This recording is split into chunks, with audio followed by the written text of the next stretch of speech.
But yeah, that's mass combat. Are there any questions, comments, or concerns? I have a major concern about getting into mass combat, yes, but How do I get into mass combat? Mike, why are you like this? Hey there,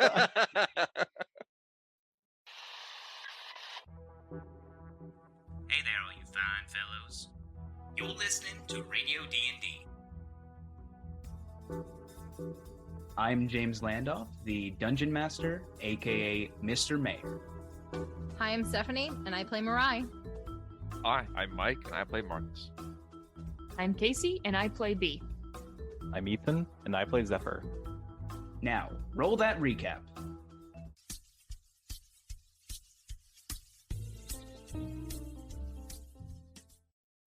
Hey there, all you fine fellows. You're listening to 98.3 The Drop. Having boarded the Banshee, the Lonely Hearts were met by the rival blades, Chariot, Skitter, and Viridescence. Chariot offered to let the party leave while they still had the chance, an offer they swiftly declined. The Lonely Hearts had fought monsters and demons before, but never fellow blades. They proved to be more than a challenge, and Marcus was downed by Chariot, who despite her restrained blows, threatened to drop him over the edge unless they withdrew. B pled with Chariot to abandon their mission, explaining the dangers of the arcane disruptors. Having not known the details of their cargo, the blade stood down and brought Marcus back aboard. As tensions eased, Philip emerged from the captain's cabin, a blue tint in his eyes and clearly not in his right mind. Worse yet, without a captain, the Banshee was sent into a nosedive. Chariot, Skitter, and Viridescence aided in subduing Philip, and Marcus and Zephyr made their way to the helm, doing their best to reorient the ship. However, despite their best efforts, it was clear the ship's impact was imminent. Abandoning ship, the blades used their life vests to float safely to the ground, only able to watch as Philip and his ship crashed amongst the buildings and cement. So last time we left off, you guys were floating safely down to the streets of the ruined district below. But we are going to flash backwards to the captain quarters of the Banshee. We see Captain Philip inside looking a little anxious, and a companion with him dressed in these dark blue robes with silver trim. He is a dark-skinned high elf with this blank, expressionless look on his face. We hear the ship's radio crackle to life as the voice of an MLE officer can be heard on the other end. Attention, Captain. We received suspicions of illicit cargo aboard your vessel. Please stand by and prepare for docking. Philip looks at the radio, sighs. Perhaps it's best if we don't take this any further. I will not permit you to cancel our agreement, Philip. Won't permit me. On my ship. To hell with you. We see Philip pick up a picture, and we see Martha, his wife, as well as Fiona, just as a mere child. Martha's wearing an elegant evening dress and is holding the arm of Philip as he looks down at it. She wouldn't want to be doing this anyways. May I remind you of who's responsible for her death? We have a brief flashback as we see Martha with Philip being confronted by an MLE officer, whose blank, expressionless face asks Martha to come with him. When she resists, there's a flash, and Martha lays dead on the floor, the officer standing over her with a blue glint in his eye. We see Philip's face is overcome with grief as he clutches the photo, but then his eyes open wide with a realization he hasn't made before, and it contorts with anger, turning to face the mage. Perhaps if you had accepted my deal in the first place, she would still be alive today. Is that so? I'm sure you could have saw to that! Philip lunges at the mage, whose hands shoot up, casting a spell, his eyes glowing blue as Philip's do the same. And after a moment, Philip's face becomes the same expressionless face. I did tell you, I will not permit you to cancel our agreement. Philip takes control of the ship, targeting the MLE airship and unleashing his sonic cannon at it. A display screen showing it becoming disabled and falling out of the sky. We snap back to you guys as you guys watch the Banshee plummet, impact the streets below in an explosion of arcane energy. What's the look on everyone's face at this moment? I think I was knocked out last time. You Yes, were. only briefly. Oh, okay. Oh, well, Mariah is absolutely shocked.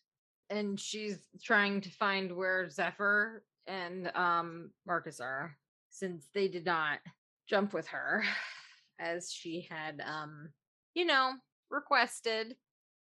Well, Marcus is probably looking on in disbelief and growing concern as the airship is going down. He's unsure of what has exactly taken place here, but he's still worried about anyone who is on that ship. We rolled that it was crashing down into like the abandoned area, right, of the city. Yeah, into the ruins. That's correct. This is an undeveloped portion of the 10th Kingdom. It's a district that was basically never touched and has, for the most part, become the slums of the 10th Kingdom. Mirai, you look behind you in probably franticness, look up to see Zephyr coming to with Marcus as they are safely floating down. And as you guys watch the ship crash in the distance, eventually your feet land on the ground and you are surrounded by empty streets and ruined houses. Hey, dumbasses! Mariah just like yells back at those two. Present and accounted for. Yeah, I can see that. She looks at Zephyr, who is knocked out still. No, he was only unconscious from the immediate whiplash. Once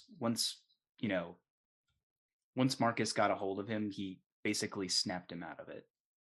Just a little G-force. That's a little G-force. Mariah gets up and heads over, and hands on hips, looks so angry, specifically at Marcus, but then also turns her ire to Zephyr and is like, "Hey, okay, so here's the deal. Hey, doll. No, you don't get to put the moves on me right now. Absolutely not. We should have jumped earlier." Yeah, We had, maybe. we had to try and save them. Like, we didn't know we were going down. We had to try to save the ship. My nose broken. No, you're still very pretty. Oh, thank you. I'll break it for you if you want me to. No, I'm kidding. I won't do that. She's just a little mad, a little angry. I'm glad you both are okay, but we should probably get going or call the MLE, or I don't even know. Yep. And Zephyr will pull out his radio stone, immediately start that. B will have Battleby come to her and be like, Battleby, you were so brave. Trying to knock trying to knock Philip off that airship. And she'll get like a little cloth out of her bag or out of her pocket and start wiping her down to get like the dirt off of her. And just under her breath, she'll just be like, "You're my number one girl." And then she'll just like be wiping her off. Well, I feel like the MLE is pretty much on their way as it is. I'm pretty sure we weren't very subtle about bringing this ship down. But we should probably get to the ship to try to keep any illicit goods from getting out into the general public. Yeah, that's probably the best idea. Yeah. He will hop on top of Battleby so we can start running that way. Okay. So James, as Marcus is heading that direction, he's going to try and keep an eye out for Philip wherever he might be. Just want to say you're going in the right direction, Mike. No, no, no! Don't let him. Hearing from above. So Viridescent's chariot and Skitter, they touched down fairly close to where you guys were, and are keeping their distance, but looking at you in a blade fashion. They're all standing with their backs against each other, like a boy. No, they're not doing that. But And then you hear "Prepare for trouble." Make it it double. Oh my No, god, they're- James! I hate it. but yeah, Chariot calls out to you. I wouldn't suppose you'd be needing any of our help. I know we kind of fucked things up a bit. Well, that's putting it lightly. You almost threw Marcus off the airship. It wasn't my fault. He wasn't wearing his damn feather falling vest or whatever it Okay, was. but the thing is we wouldn't even had to address that if you just wouldn't have threatened to throw him off the airship. Marcus, why weren't you wearing that? Because I was only here to talk. I wasn't expecting a fight. Mariah gives you a very pointed look. You not expecting a fight? Philip's a friend of mine. I talked to him before. Mm-hmm. I was expecting to continue our conversation. I suppose that is fair. And he'll point over to the other party. Help us secure the crash site and we'll call it even. Deal? Sounds like a plan. You will see Chariot look at her companions and say, "Oh, don't give me that look. We did a number on them. It's the least we can do." They sigh, reach into their bags, and pull out some potions of some variety. You're actually familiar with these. All right, well, seeing how we did such a number on you, it's the least we can do to patch you up a bit. We have these 3 potions of brief respite. If anyone would like them, we're still hunky dory. And she like cracks her arm. Please explain to me what Viridescence looks like at this very moment. He's giving a pouty lip. I fucking hate him. Mariah swipes one of those potions. Spells. I don't get spell slots. I'm Not not spell a slots. warlock. How many of them are there? There are 3. One presumably for each of them, but they're giving them to you guys. So Mariah swipes all 3 of them. She's gonna Amazing. take all 3 of them. Yeah, she's gonna. Oh, who needs it? Well, she's gonna give one to Halo. So remember, this will let you roll your hit die, so it can be whoever is most damaged, as well as whose abilities recharge on short rests. I don't think any of my stuff recharges on a short rest. My Bardics do, so I'm definitely taking one. I know Zephyr's key points recharge on a short rest. Yeah, I was gonna give one to Zephyr. And Marcus, your precision points recharge on a short rest. Yes. Yeah. I'm only missing 2 key points, so I have no precision points, and I used my perfect shot earlier. Okay. Yeah, so this would recharge both of those and let you roll some hit die. Cool. Are you sure you don't? But did you use your action surge? He did I use guess his I did. action surge. Do you want it back, or do you want to give this to Halo? what's Halo like? What does he have left? He's at 23. You can see his HP bar, right? Yeah, he's Okay, at 23 yeah. HP. Hold on, I think I also have just a potion of healing he can have. Yeah, that would be fine. I too. have 3 greater potions of healing Yeah. and a potion and 1 potion of healing. So I could give him a potion of greater healing. You want to see where that takes us?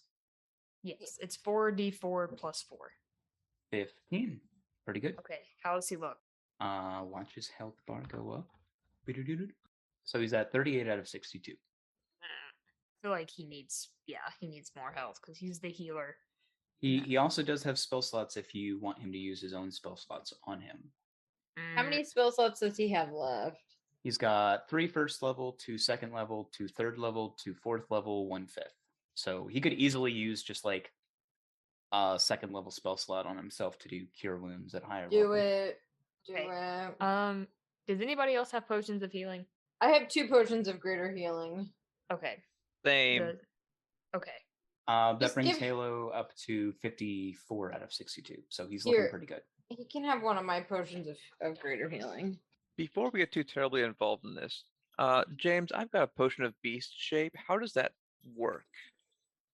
So if I recall correctly, that is a toned down version of polymorph.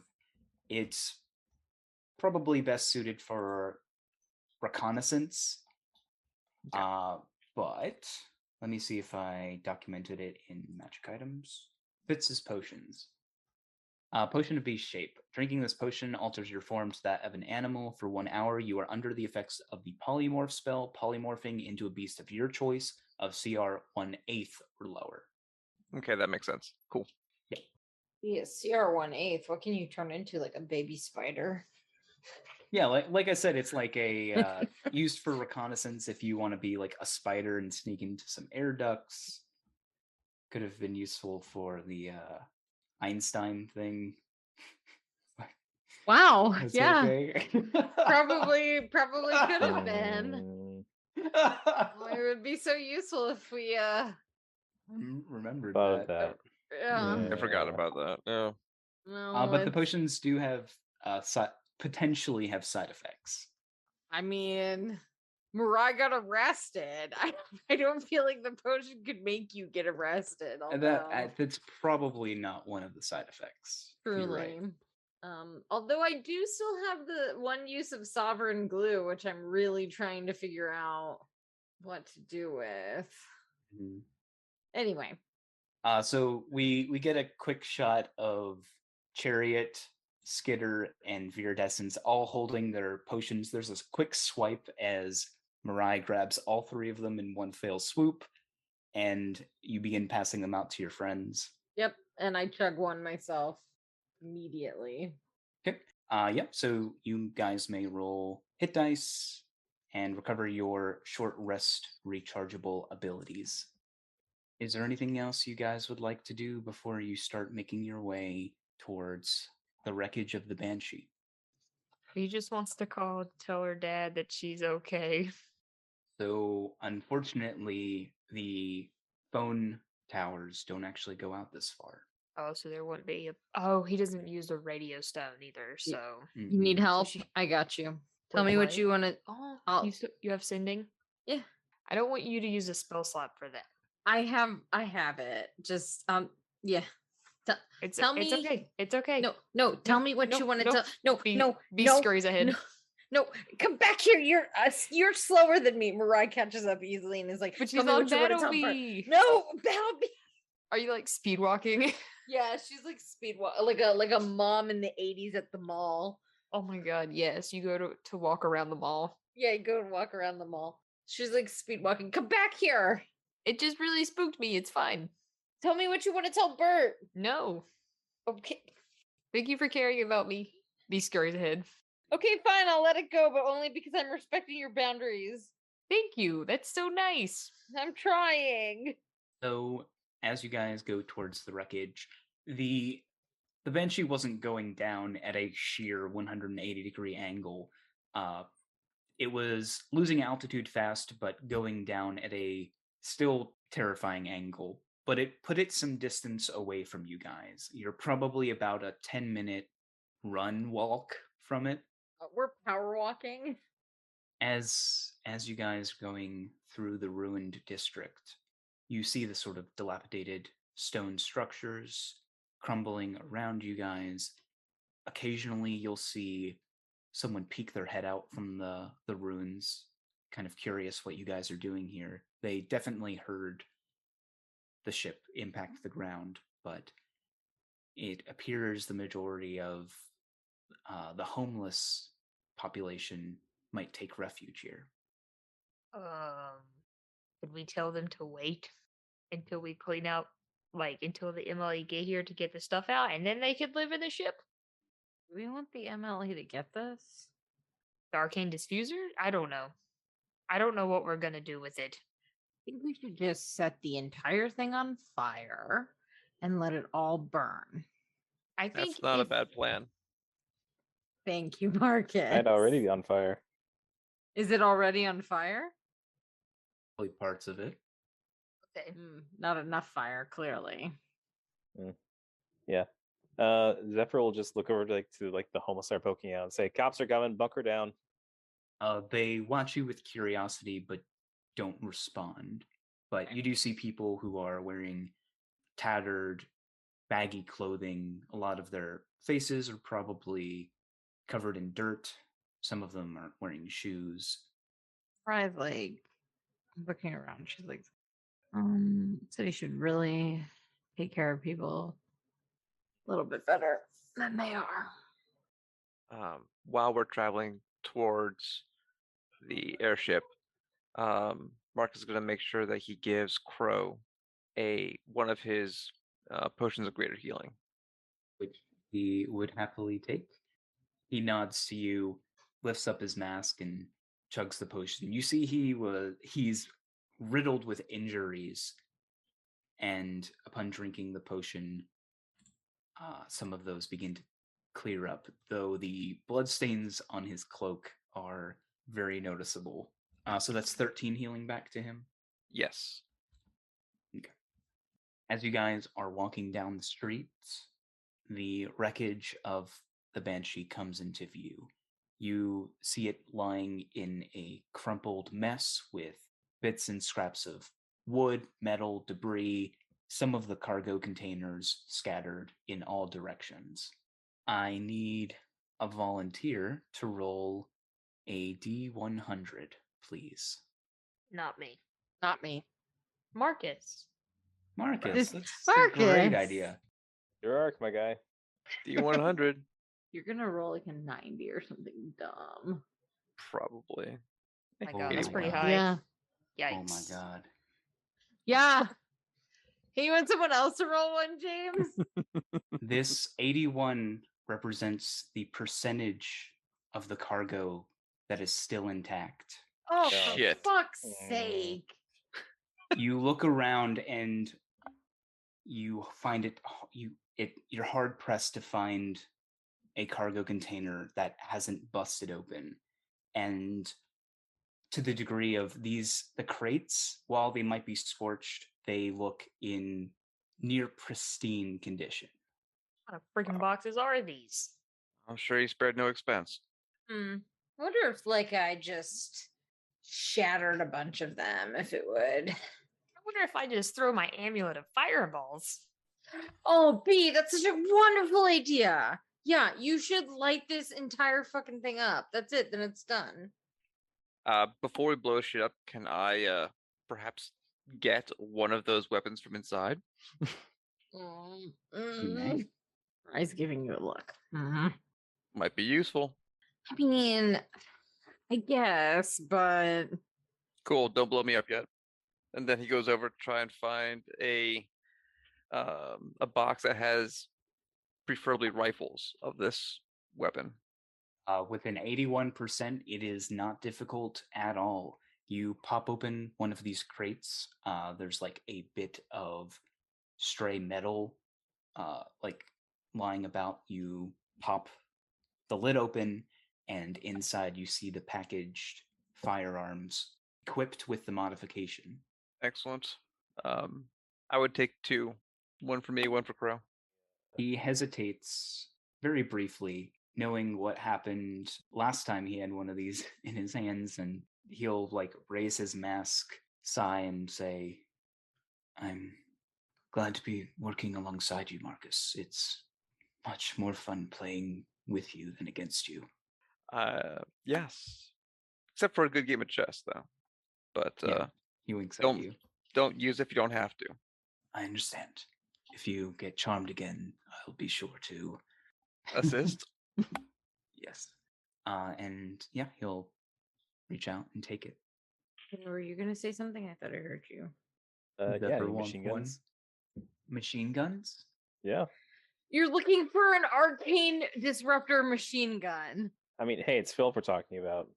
Good fucking So the mass majority of these weapons, though they still need a firearm proficiency to operate, you get the feeling that this is more for a general use firearm.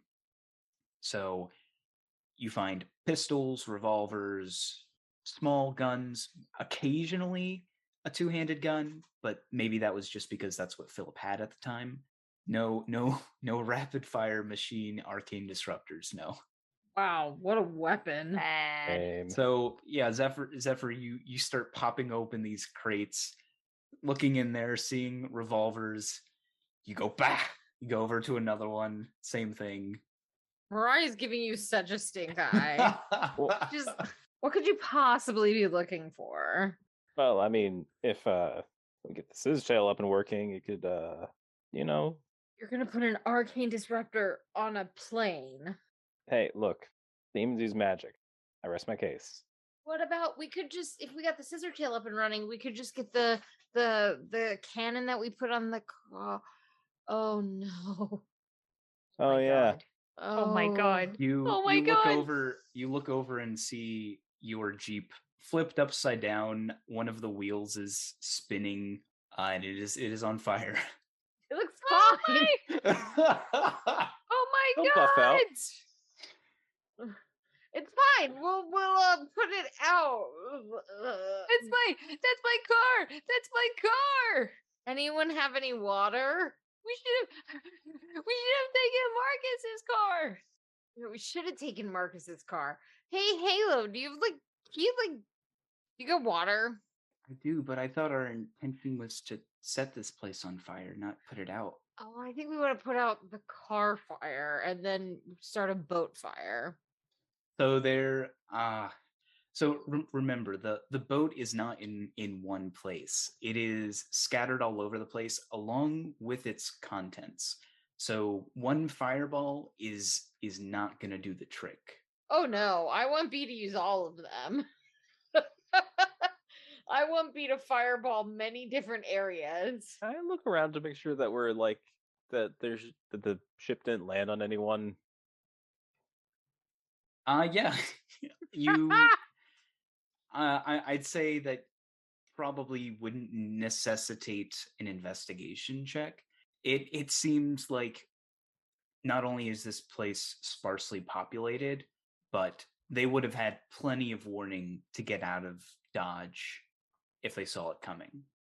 I don't think if they were you would need to spend time moving debris to be 100% sure. But that also, if you would like to spend the time to start doing that, you may. I don't think we have that long. Set everything on fire and leave, and then just buy B a Jeep later. Sorry, B. He's just like crouching. You said the car's upside down. Yeah, it's like upside down.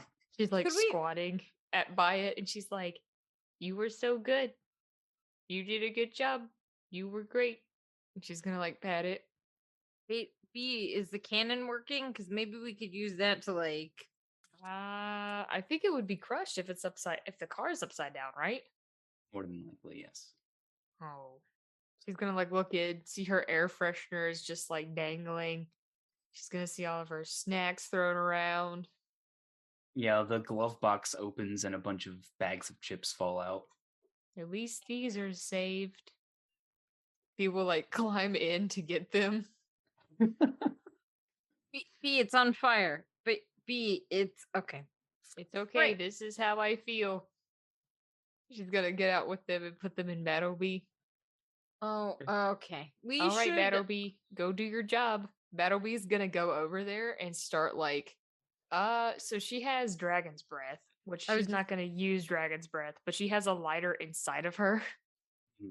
Essentially, I'm asking if she can like light the other side of this vehicle on fire to make it blow up quicker and therefore destroy some of the property surrounding it.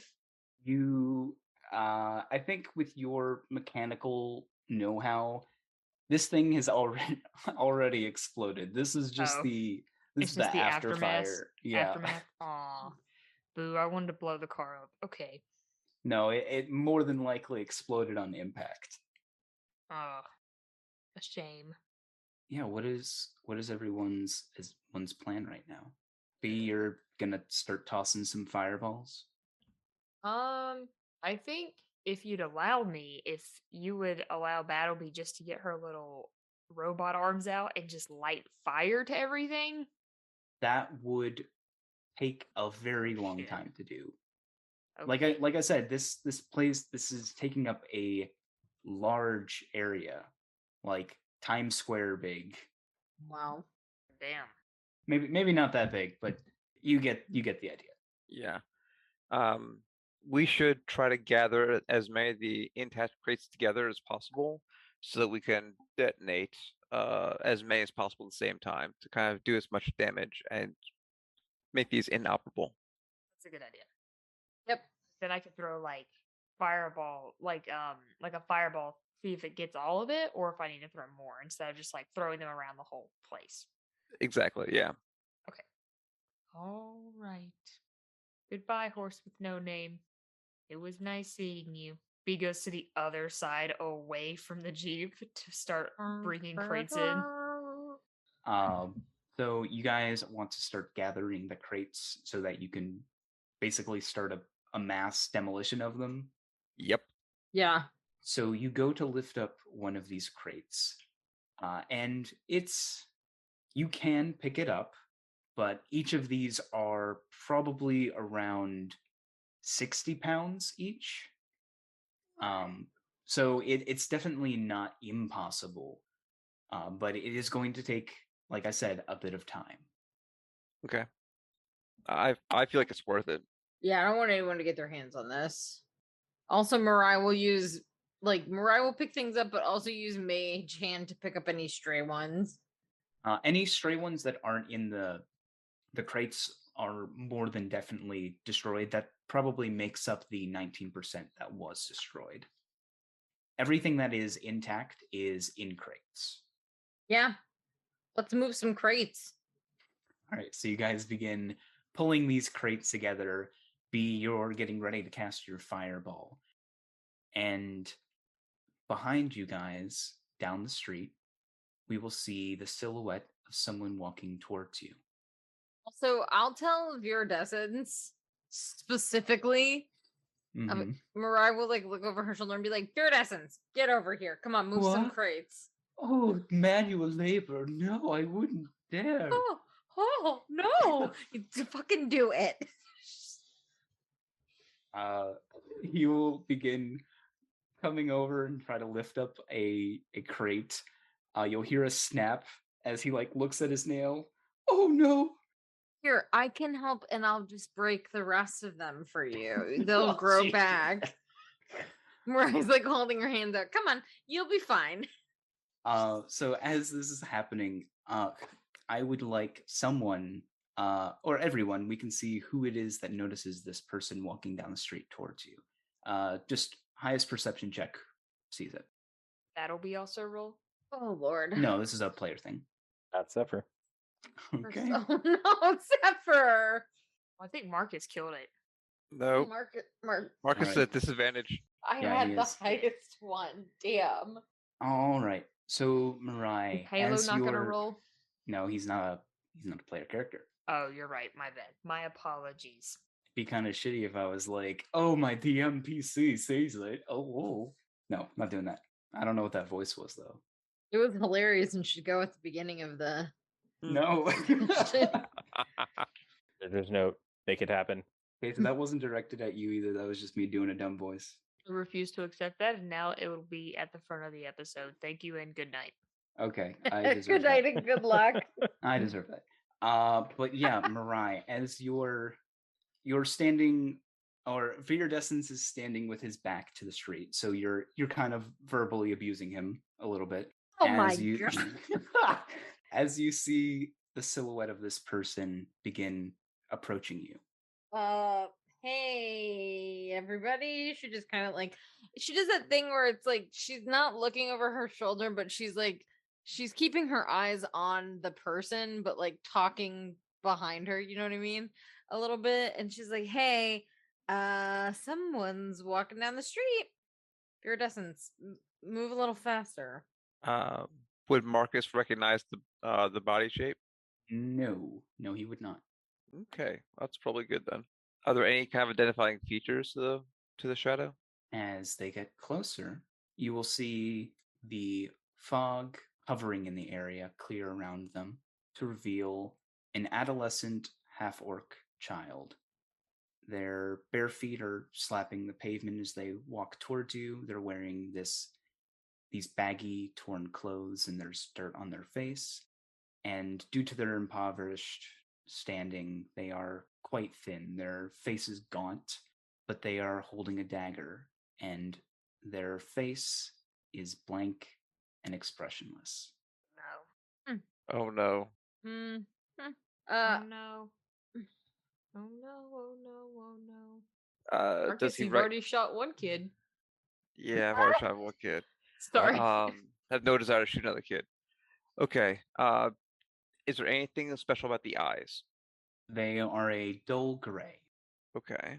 As they come into eyesight, they will stop, look over the wreckage, and I'd say, Marcus, if you have something to say, you can say it now. This area is dangerous. There are unstable explosives that we need to detonate for safety.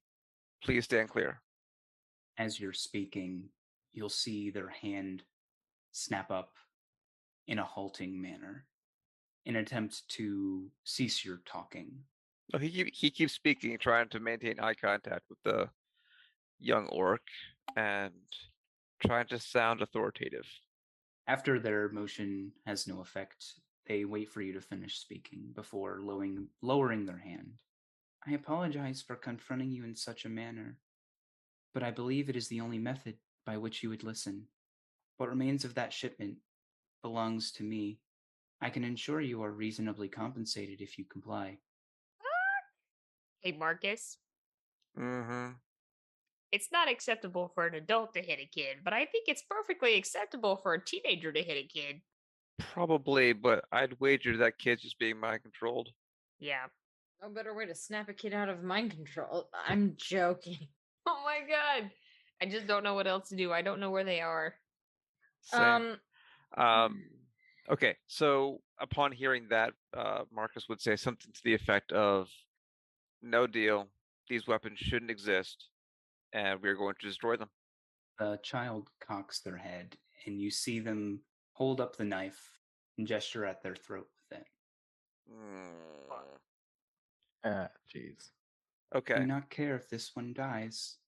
of course I care if this one dies, but I'm not killing him. You are. Hey, Question. Answer. If I knock this kid out, does the mind control go away? Potentially, but I was thinking of knocking the kid out. she's also a fair distance away from you. like, would you say within what is Zephyr's movement speed?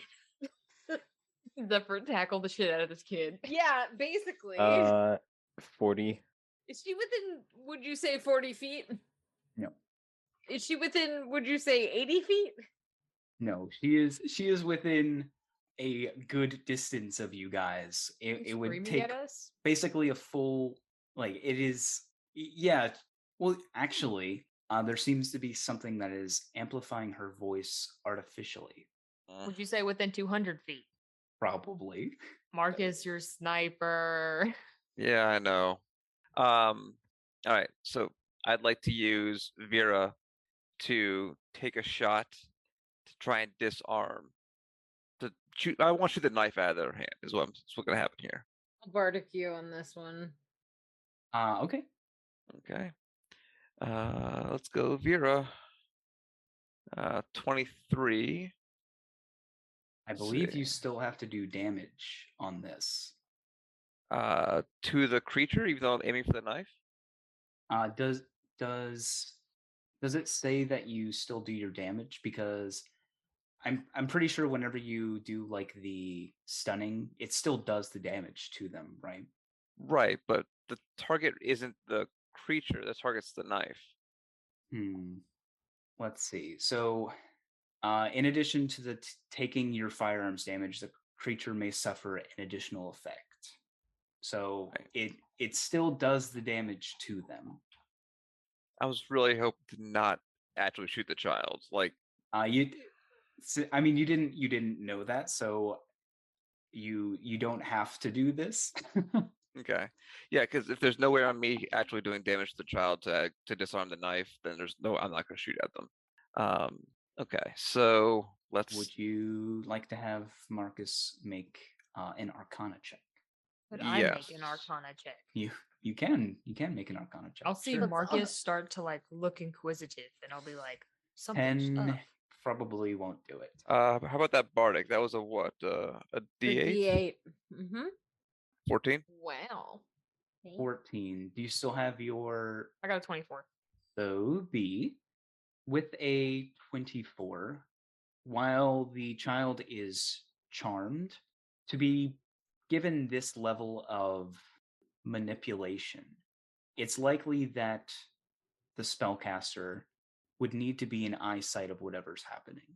Oh, B's gonna watch Marcus like contemplating shooting the kid / the knife. And B's gonna kind of like slowly walk, like have Battlebee go up beside him, like she's just looking at the kid, and then is gonna be staring forward as she talks to him and is like, I think the person doing this is near us. Did Marcus get any kind of glimpse at the person who was in the cabin with Philip? Or did was not. Did not? Okay. I wouldn't even know what he was looking for then. Could I do like a investigation of the area around me to look for somebody who might be concentrating on a spell? Please give me either a investigation or perception check. Please be Hermione who sees Snape. Do you want a bardic with this, or do you want to save it?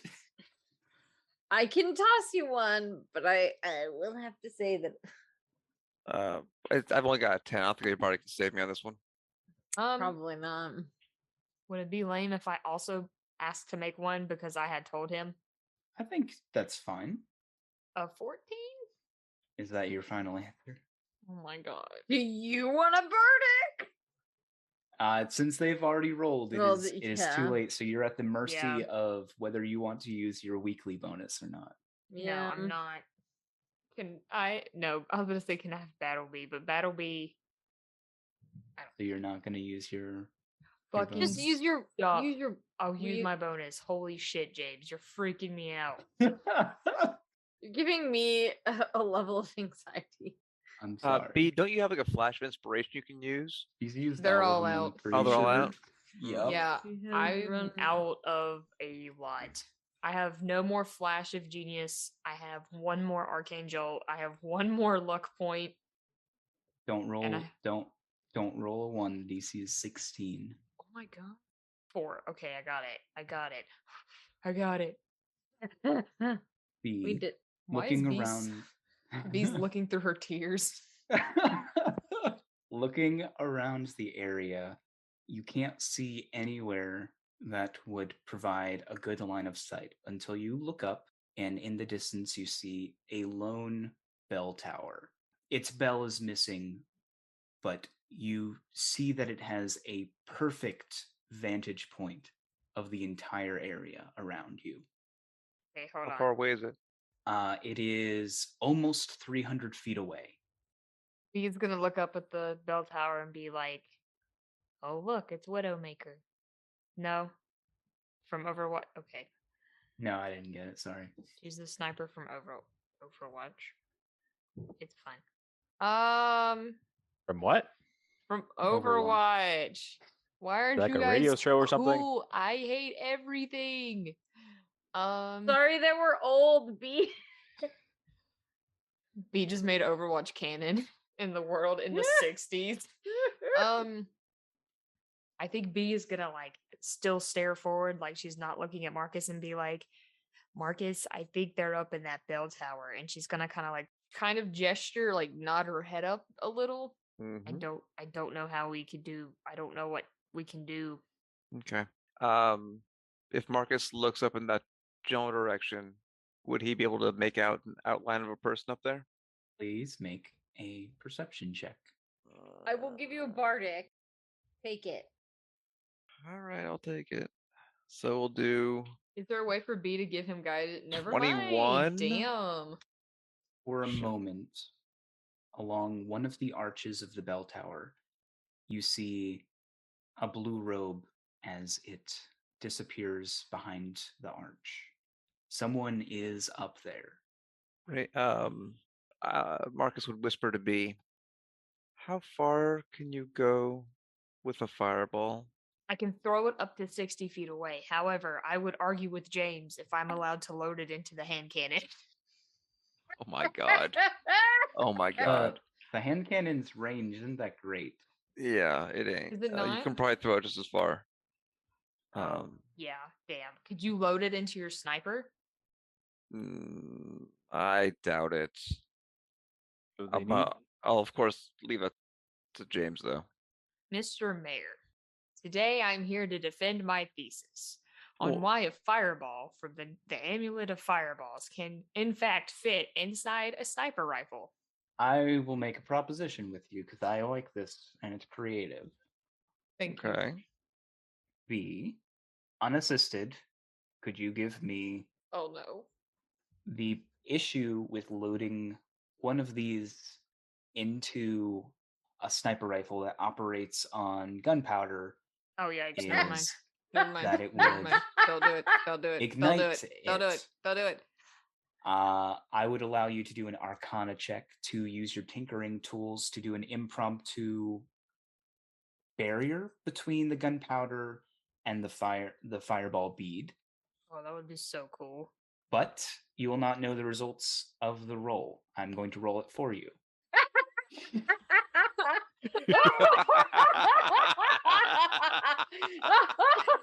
Oh fuck. Okay.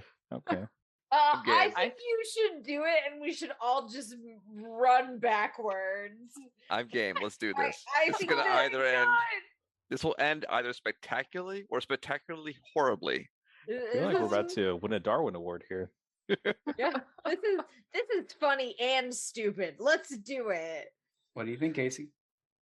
What is the third level fireball spell? What is that? It's a lot. It That's is a lot of 68 damage. No, it's either, I think it's 8d6 damage. It's just 6d8, like 668. No, the flat number 68. Yeah, just a flat it is number. 8. It's 8d6 Oh fuck. on a failed save. Mariah's watching you guys try to figure all this shit out, and she's like, I'm moving backwards. I'm just gonna keep moving the thing. Creeping back. So if this works, 86 fire damage most likely will not kill him. However, it can potentially end his concentration. I just want you guys to know this going into it before. Are we gonna kill a child by accident? Oh Hope no, not. we are. Oh Uh-oh. fuck. Could Marcus Ugh. assist me on the roll because he's also really good with tinkering? I feel like this is an arcane, like super magic thing that only you can do right now. Yikes. Okay. I'm going to Yep. look. Marcus, I can do this, but I think it's completely up to you because this could explode on you. Do it. Oh, No hesitation. Do it. God, I'm Mariah's so like, wait, stressed. has actual hesitation. She grabs Zephyr's hand and is like, listen, I have a wedding to plan, so like, You guys want to get a safe distance away? yeah, she's tracking Zephyr. She's like, B, wait, I also no. But I want to see. I want to Okay, see. you'll be able to see. Halo, get back. So you guys all begin getting away from Marcus, maybe hiding behind some rubble, and the girl kind of watches you guys.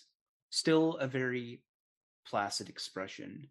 Oh, Marcus, it looks like your gun was damaged in the fall. Let me fix that for you. Mariah's watching that and she's like, God, I should give her a bardic inspiration for her acting. I'm gonna give myself guidance. Okay. Give yourself. Oh, can I have given her a bardic for this, like before I left?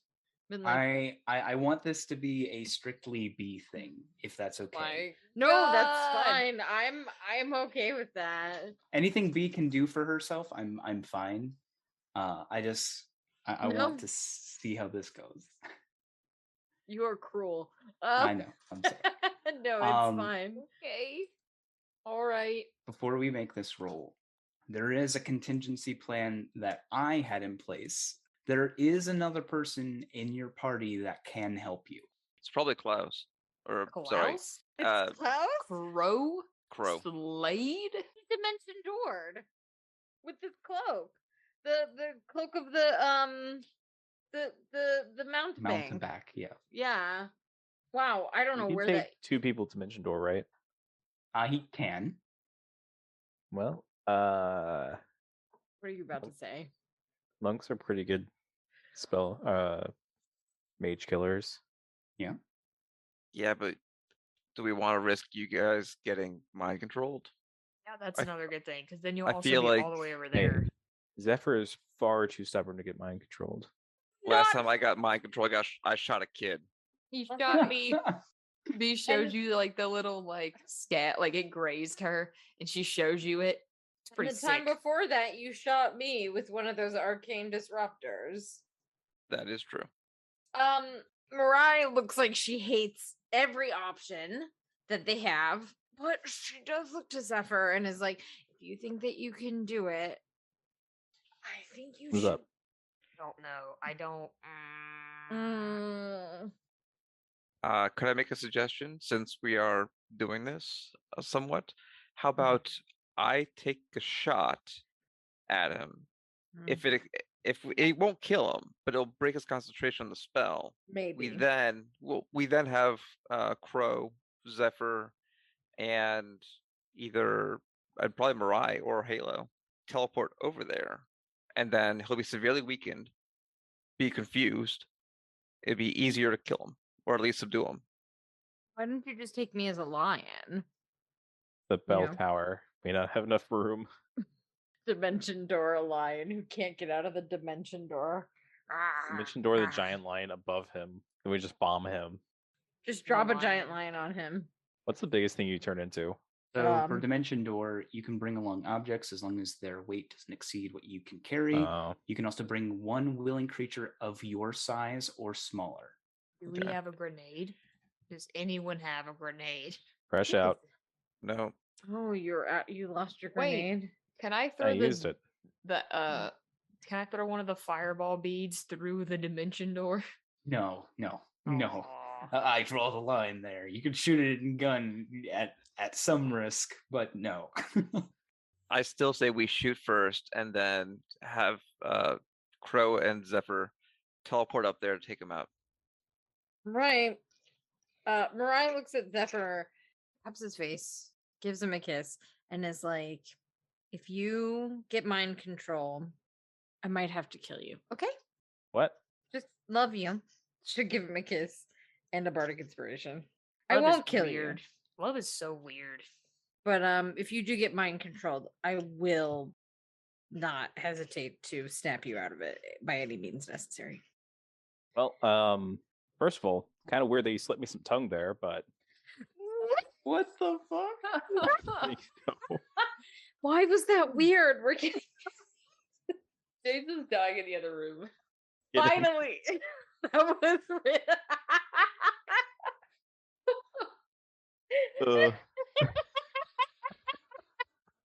It's almost like you've been waiting to say that forever. Like you had that in your back pocket. I just been waiting for you to say something weird before you did. Anyway, so let me get the plan straight here. So Marcus, you're going to fire one of the fireball beads at the tower. Mm-hmm. Assuming it hits, you're still wanting Klaus to teleport with Zephyr up there. After the explosion, yes. Could we aim? Are we aiming for like maybe right beneath the tower to cause the tower to collapse, which will get him out, or are we aiming for the guy or the person? I'm assuming this is a stone bell tower. Am I incorrect in that? That is correct. This fireball, it's not explosive damage. I see. It's Okay. just like fire damage. So Okay. the bell tower will probably be fine. Okay. And I have a question just because it's on my character sheet. Patient. If I do a patient strike, I forego one attack and to aim, and it deals max damage. That is correct. I would assume this wouldn't apply though, because that typically goes for bullets and that's impact, as opposed to a bunch Yeah, of this fire. This we are beyond the realms of normal operating D&D. So Yeah. I would say that wouldn't apply just because it's a spell. Yeah. I will allow your gun to propel it that distance. Cool. Yeah, so you guys are sort of quietly murmuring your plan, though the girl doesn't seem to respond. You're not sure as to why. I think we should do this rather quickly. Are you done, B? Mm-hmm. Mariah has moved all the way back and is like, okay. What do you tell Klaus? I tell Klaus that on my signal, take Zephyr to the bell tower. He looks at you and brief smirk on his face as he recalls one of the first time you guys played chess. Oh, he thinking of Queen Bishop checkmate, Marcus. I think so. He nods, and we'll wait for your signal. Wait, am I the queen or the bishop? Oh, Zephyr. I think you're the rook here. Baby boy. Oh, sweetheart. You will also see Klaus take out his arcane disruptor and nod with confidence. Excellent. Okay. Oh my god, I'm so fucking scared. I've So moved let's- all the way back. I'm like back Uh-huh. in part of the ship where it is not on fire, and I'm like, this is gonna be great or terrible. We're either gonna be entirely successful, or I'm going to lose my whole party. And then Mariah's gonna look over to Viridescence and be like, if that happens, you guys got a free slot. I'm just kidding, but you know. Let's first, since you guys have decided to do this, I liked the idea of a secret roll, but it doesn't matter if you guys definitively decide that this is what you're doing, right? Question. I also have a thing. This will be a You have a tinker thing? check, correct? It's going to be an Arcana check. Fuck. I'm going to let you. It involves using a magic item. I know my Ironheart bandana gives me advantage on tinker checks. Mm-hmm. I'm so sad. I definitely feel like this is an Arcana check. Yeah. Okay. But artificers have the ability to make magic items, right? Mm-hmm. You can use a tinkering check. Oh. Good, glorious I'm Mr. before DM, you roll, I'm gonna set the DC, you okay? honor me. Okay. I'm gonna set the DC, okay? Okay. Are you It's gonna gonna tell us be- what the I'm gonna tell you. It's gonna be a DC 19. Okay. So Okay. make your check. With my bandana, I get advantage. I also have guidance, which is a 1d4. Mhm. I'm going to piss myself. I'm gonna pee too. Okay. Mm. Oh I'm no. using- I'm gonna use a luck point. So you can re-roll one of those with a Yes. luck point? Yes. Okay, roll a flat D20. No, What do you God. mean? Well, we'll add your mods, or I guess just roll not an advantage. Yeah, Then I'm gonna add my 1d4 to this. Oh no. I'm still gonna do it, so it's not as bad. Fuck, this is what. Fuck, a 12. Wow. Marcus, Why I does can't. this always happen? Fuck. Did we just fireball ourselves? I mean, not me, because I moved away. Marcus, I'm sorry. I have destroyed you and probably your gun. Marcus, could you make a dexterity saving throw for for me, my please? Oh, God. Fuck. Wait, I- wait. Mhm. Mm-hmm. I have the figurine of resistance, which gives me +5 to any failed save or death save. So that's a 15, if that helps. Casey, what's the DC of the necklace of fireballs? It should be tied to the item. I really don't want to talk about it. Oh no, tell us. Don't say it's a 16. It It's is the a DC 15. Is it? Where do you see that? Necklace of fireballs. It's the item. Oh yeah, it is. Thank God. Marcus, I never described this item to you. I don't think you did. So, figurine. You said you'd describe it when we used it. Yes. And Marcus, are you using it? You bet your butt I am.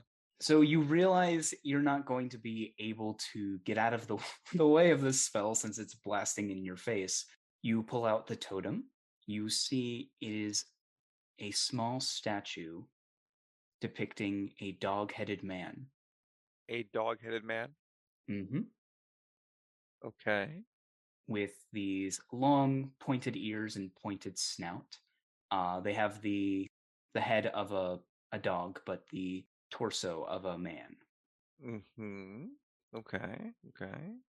Does Marcus realize who this is or no? I mean, Mike knows it's Anubis. I don't. I would imagine that if 10th Kingdom Anubis looks like figurine Anubis, he put Oh, two he and did two not. together. Yeah, he Oh, does not. okay, then. I don't. Wait, does Egyptian mythology exist in this world? Yeah, it does. Oh, okay then. I feel like Anubis has enough like stuff in his Yeah. room to where you would have seen it. So yeah, you literally pull out a statue and you see it's a statue of Anubis. Okay, great. Okay, that was it. Oh. Let's go ahead and roll the damage. So 8d6. Mhm.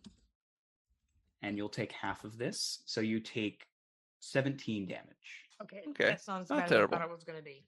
Wow, thank so God we yeah. got you that that potion. Your gun explodes in your face. I'm not gonna have your gun actually take damage because that would be cruel at this point. But yeah, you just erupt in this big fireball. Klaus's eyes go wide. Like he throws his hand in front of his eyes. I'm assuming Zephyr, you do so too. When the fire and ash clear, he looks at you. What's Marcus's face right now?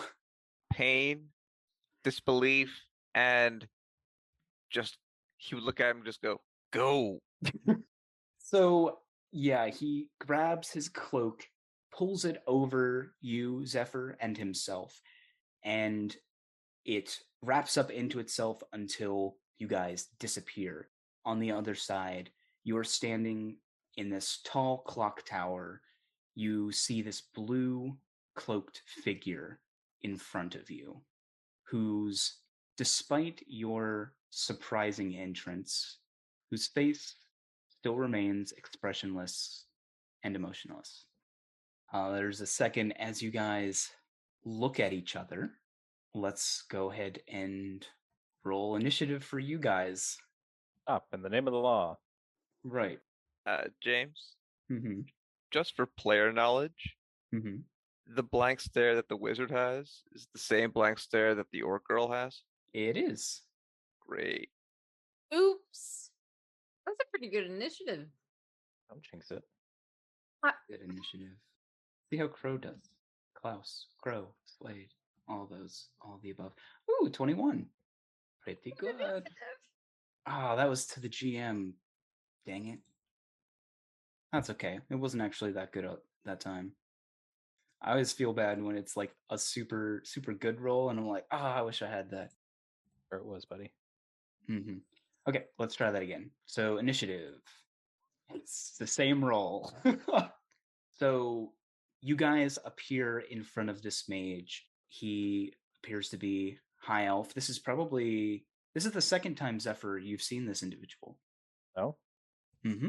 He was having a conversation with Philip when you visited the Charleston estate with Marcus the night before you guys attacked the airship.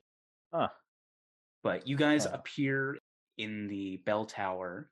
Klaus pulls out the arcane disruptor, points it at the mage, and the mage needs to make a constitution save. What was the DC on the arcane disruptor? Was it 15? Yeah, 15. All right. Anyone else super nervous? Would it be a session without it? No. Oh my god. Fucking Fuck this hell. guy. Jesus Christ. All right. Wow, this plan. Zephyr, what would you like to do? Well, time for Plan B. Mhm. Marcus, when they teleported up there, he like stepped out into view. You go ahead and roll initiative too. Okay. Where's my Also be initiative rolling score? initiative. Oh. Is there anything you can do in this immediate moment? I'm really afraid of Zephyr running off or falling off the tower. You're gonna So- start your mad dash towards the tower. Basically, I wanted to like hold my action Mm-hmm. to like start sprinting if he falls off the tower. He's afraid of- fine. He's got. I'm afraid of Crow falling off. I have Oh, you have so much levitate. stuff. Oh, Yeah. okay. Then I will in hold that- my action in case Crow falls off the tower. Okay. In that case, Marcus, with a 6, you will go last. Yes. Next to act is Zephyr. Right. Let me go ahead and pull this guy's token out on this. I didn't think you guys were going to get into a fight with him. Not at all. I didn't either. Let's just put him up here. Yeah, look at his cool token. And we'll put you guys right there. Cool. So already in Ooh. range. Perfect. Yeah, you guys teleported directly like right in front of him. Well, time to throw hands. I actually have manacles.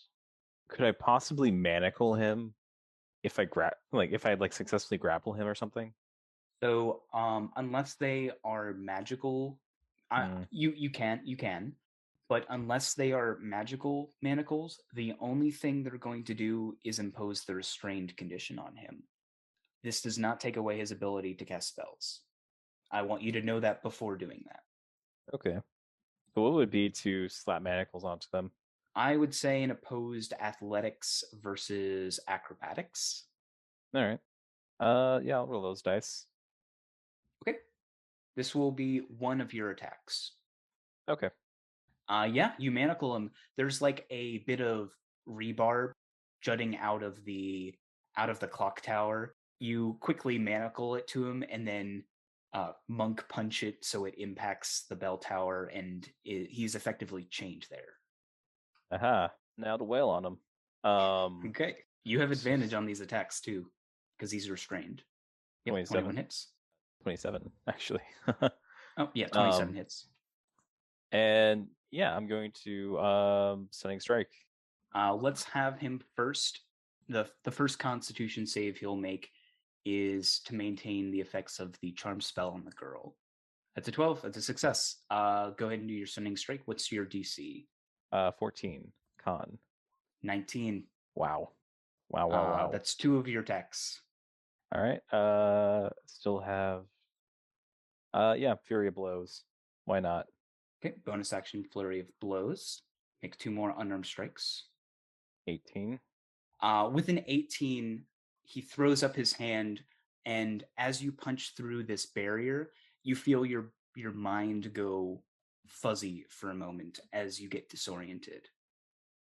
You may make your 4th attack. 26 hits for another 8 damage. Stunning Strike. All right, what's your DC, if you don't mind me asking one more time? 14 con. That's a 6. He fails. Of course he does. All right, he is restrained and stunned. Marcus, that is your turn. Fabulous. Okay. Don't you have action surge, Zephyr? I don't really see how he can recover from this, honestly. He's pretty fucked. Yeah, can like never because he's recover. stunned until the end of my next turn. So Oh shit! Yep, that's correct. yeah, I'm good. Marcus can go. All right. I guess if that's the case, Vera pops out, so she's gonna take a shot at him. Okay. 19 to hit. Why didn't you do that with advantage? It's a good question. I meant to hit advantage, but I hit normal by accident. My Yeah, apologies. re-roll that, please. Okay. 20. 20 just hits with his shield. Oof. Okay. All right. And since I hit, let me see about precision points. I can spend 4 and make a Constitution saving throw against my firearm DC, which is 15. And if he fails on 1d4 plus 2 turns, If it does not regain health points for the number of rounds, it drops to 0 and is dying. You're going for a heart attack. Yes. Okay. What's your DC? 15. 16. Okay. I guess I'll take 2 shots with my sniper rifle then. Okay. And these are also at advantage? Yes, all of your attacks are at advantage. Well, in that case, I'll use my perfect shot so that the remaining 2, if they hit, are... Actually, no, I have to do it at the very beginning. I'll do it next turn. Okay. So 2 shots. Okay, it's 1 critical and 121. So that's 12 plus another 11. 23. Yep. Okay. Yeah, these bullets are like ringing. You see the bullets impacting him, Zephyr. His face never expresses pain or anything. And unlike Philip, when you were fighting him, his eyes remain that same dull gray color. That's back up to Crow. I think he's just gonna shoot him. Actually, he can use his daggers this time. Yeah, he'll do that. So he takes out his daggers and starts going to town on this guy. At advantage, 23 definitely hits for 6, and then the 19 misses, but he'll do an additional 2d6. 16. Yeah, you guys are just beating the crap out of this guy. I love it. That is your turn, Zephyr, right? Yep. You guys are so Yep. lucky you went first, let me tell you. I'm sure. Stop resisting. Punch. Ooh, come on, dude. Dang it. 17 misses. 18 misses. That one. Wait, I gave you a bardic When? before you left. I said I kissed you and gave you a bardic. Oh, okay. That's what the tongue was. Got it. Yeah, that's would what you- the tongue was for. Would you like to use your Bardic, Zephyr? Yeah, sure. You've got a potential 1 more or 2 more attacks. I have okay. a potential a lot more attacks. Yep. So 23 hits, dealing him 7 damage. Mm-hmm. And I am going to Furia blows. Was that unarmed strike a stunning strike? Yeah, it could be. It could be. Yeah, I'll make it one. It's a 14 con. Could you make, as you're doing this, could you quickly make just a, yeah, you know what, make an investigation check for me, please. 16. Is that high enough? What's the level of the spell? 16 is not enough. So yeah, you're punching this guy, and yeah, go. That was your second attack With stunning strike. with stunning strike. Thank you. Constitution save 15. Okay. Yeah, that just makes it. Then Furia blows. 22 hits for 5, 25. and that hits for 9. Still up. Action surge. Okay, 21. 21 hits for another 7. Come on, baby. 24. With that, he's reduced to 0 hit points. With your last hit, you'll watch as his body becomes transparent like ice and begins to melt away. Oh. As he does so, there's something glowing in his chest that falls to the ground. I need you to make an intelligence saving throw. Oh no. Oh DC is 17. no! Oh my god. No, I knew we should have done this. Are you fucking kidding me? Dang. You have your thing, don't you? Your you use- lifestyle? Did you use your lifestyle I'm last? pretty sure Had you so many used it sessions. last session. We've had like a dozen sessions. I'm fairly sure you used it last session. Oh I no, think. no. Fuck. Do I have Wait. anything? No. Um, No. I'm gonna go ahead and make the save for Crow. Fuck. He also fails. Y'all have life insurance, right? I think so. I don't think you can fix what this is going to break with life insurance. So, as the rune falls to the ground, Can I deflect missile it? it is not a missile. It explodes out as a wave of psychic energy washes over both you and Crow. I guess it's too late to say that I open hand technique push him out. Yes, I didn't. Well, I didn't say that my turn ended. I think it is too late. Okay, I tried everything then. Oh my gosh, Zephyr, you are so lucky. Holy shit. Holy shit. You take 55 psychic damage as a psychic scream explodes out from the simulacrum that was the enchanter. Oh my god, I'm so fucking happy about that damage. At the edge of your consciousness, you will see the wave impact Crow, and his body becomes this black silhouette before vanishing entirely. Shit. Uh-oh. The body of the enchanter is gone.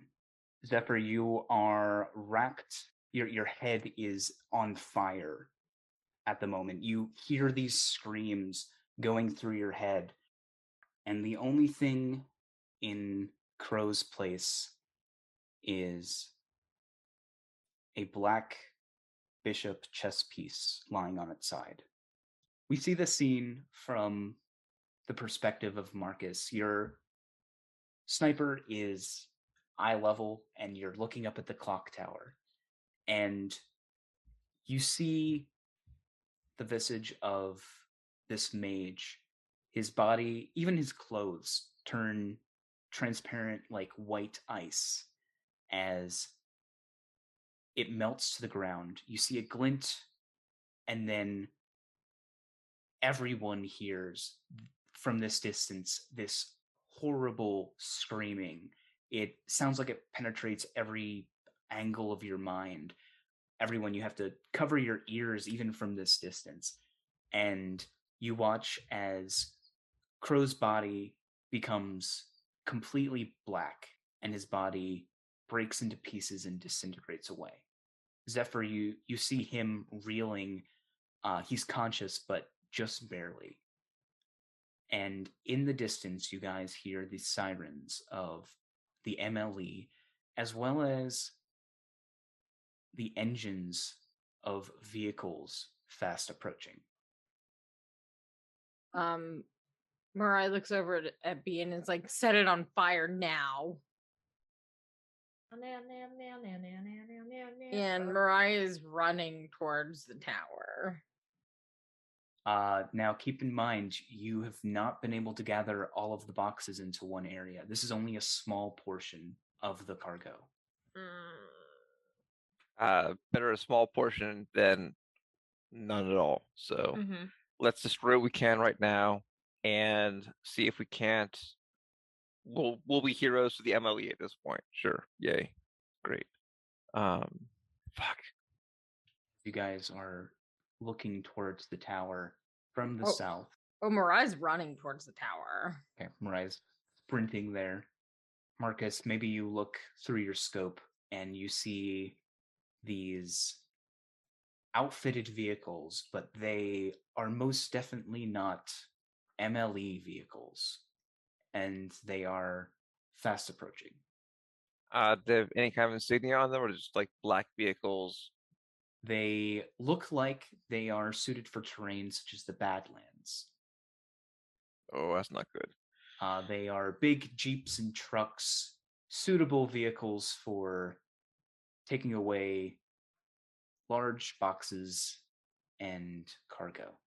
How many trucks are there? At least a dozen. Okay. I relay that immediately to B and Halo. I don't know if Mariah can hear us as well, but I tell them that we have incoming bandits coming to loot the the cargo, I feel like B, if you're going to blow up this small contingent right here, now's the time to do it, and we need to get to higher ground. Do you want me to throw one bead of fireball at the cargo and then save the rest to throw at the cars? Yeah, I think that's probably a really good idea. Okay, so B's gonna throw one at the cargo that we've gathered. So I'll say this is sort of happening as Mirai is running towards the clock tower or the bell tower. Zephyr, you are conscious, but only just. Once that happens, you're getting your bearings. Your vision is all blurry. What do you do in this moment? Probably real. Okay. I guess roll over, see if like it's still there or something. If what is still there. I don't know if that magical. There's a I don't know magical resonance left or anything. The only thing remaining is the bishop chess piece. Yeah, he'll reach over and try to take it. You grab it, and I'm assuming you hear Mirai calling down to you from the streets below. Oh yeah, she's screaming like loud. If only I had thaumaturgy. Honestly, the only time I've ever wished that I had thaumaturgy. All right, what do? You hear the sirens. They're coming fast. Zephyr will probably try to stand up and limp over to the edge, and he'll just call out, "I'm here."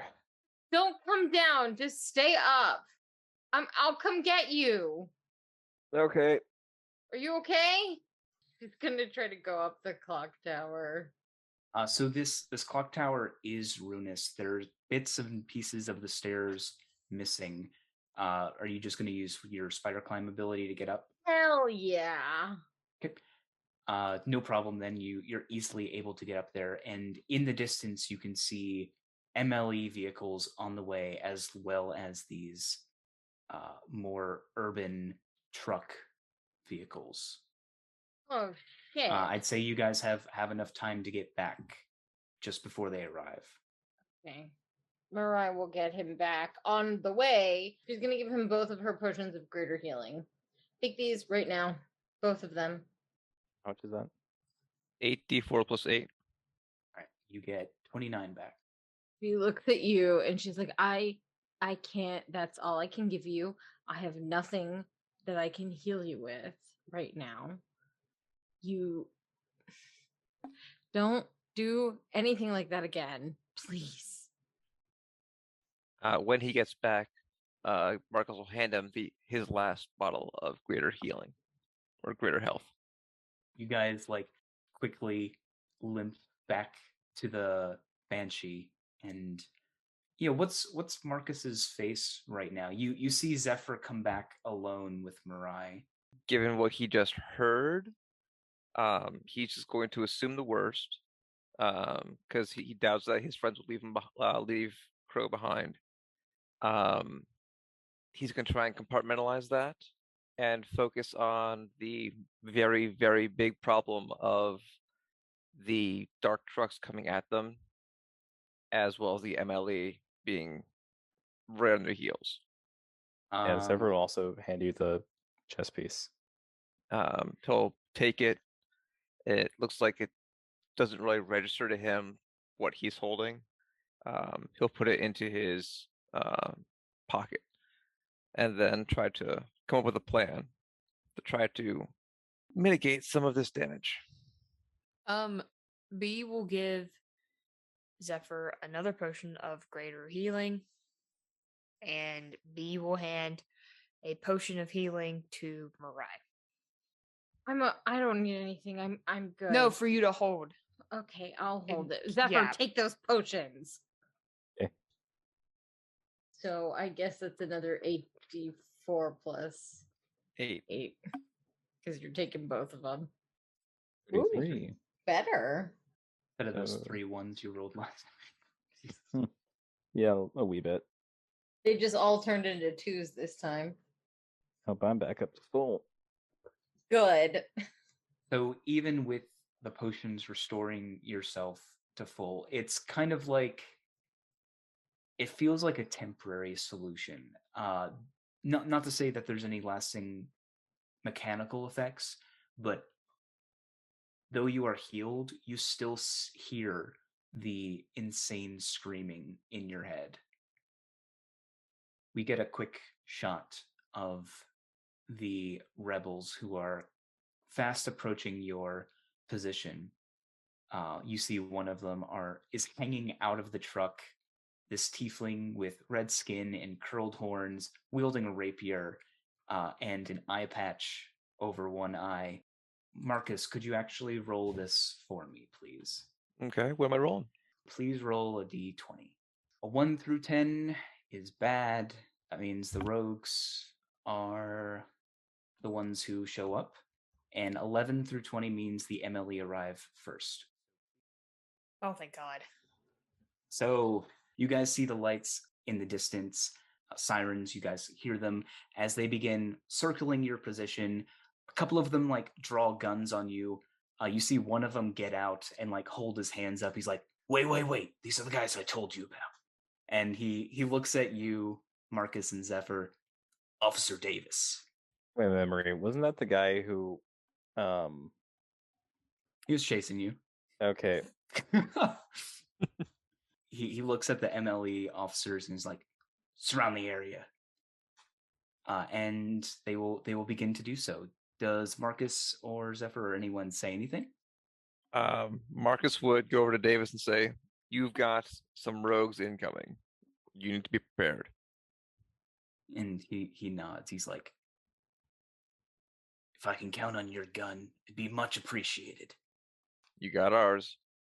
And that is when the rebels begin to roll in. All of the MLE begin to take up positions, readying their arms and spells, and I need everyone to select their tokens, and we're going into mass combat. Cool. Oh, Could I take the search action to see who might be the leader of them? Sure. Is that investigation or is that perception? It can be your choice. Okay. That's a 10. Mm-hmm. Okay. Yep. The reason you're not able to see him is because he's sticking towards the back, kind of like a cowardly leader would. Okay. So it is not due to Marcus's inability to find him, if that makes you feel any better. It do. Okay. All right, so I'll go ahead and roll the initiative here. And 22s and 11s. jeez. In your journal, you should have a section or a handout called Mass Combat Rules. Uh-oh. Oh my God. So let's this is going to abstract combat just a little bit for a mass scale combat encounter. You can also see at the bottom there are companion actions, kind of like we did last time, except these companion actions aren't being reduced every round, and you can only use one of these per round, representing one of the characters that is helping you, unless you guys don't end up wanting their help, which, is what it is. But let's just run through the rules real fast. All attack rolls of 12 or higher hit, so if you get 12 or higher, you hit.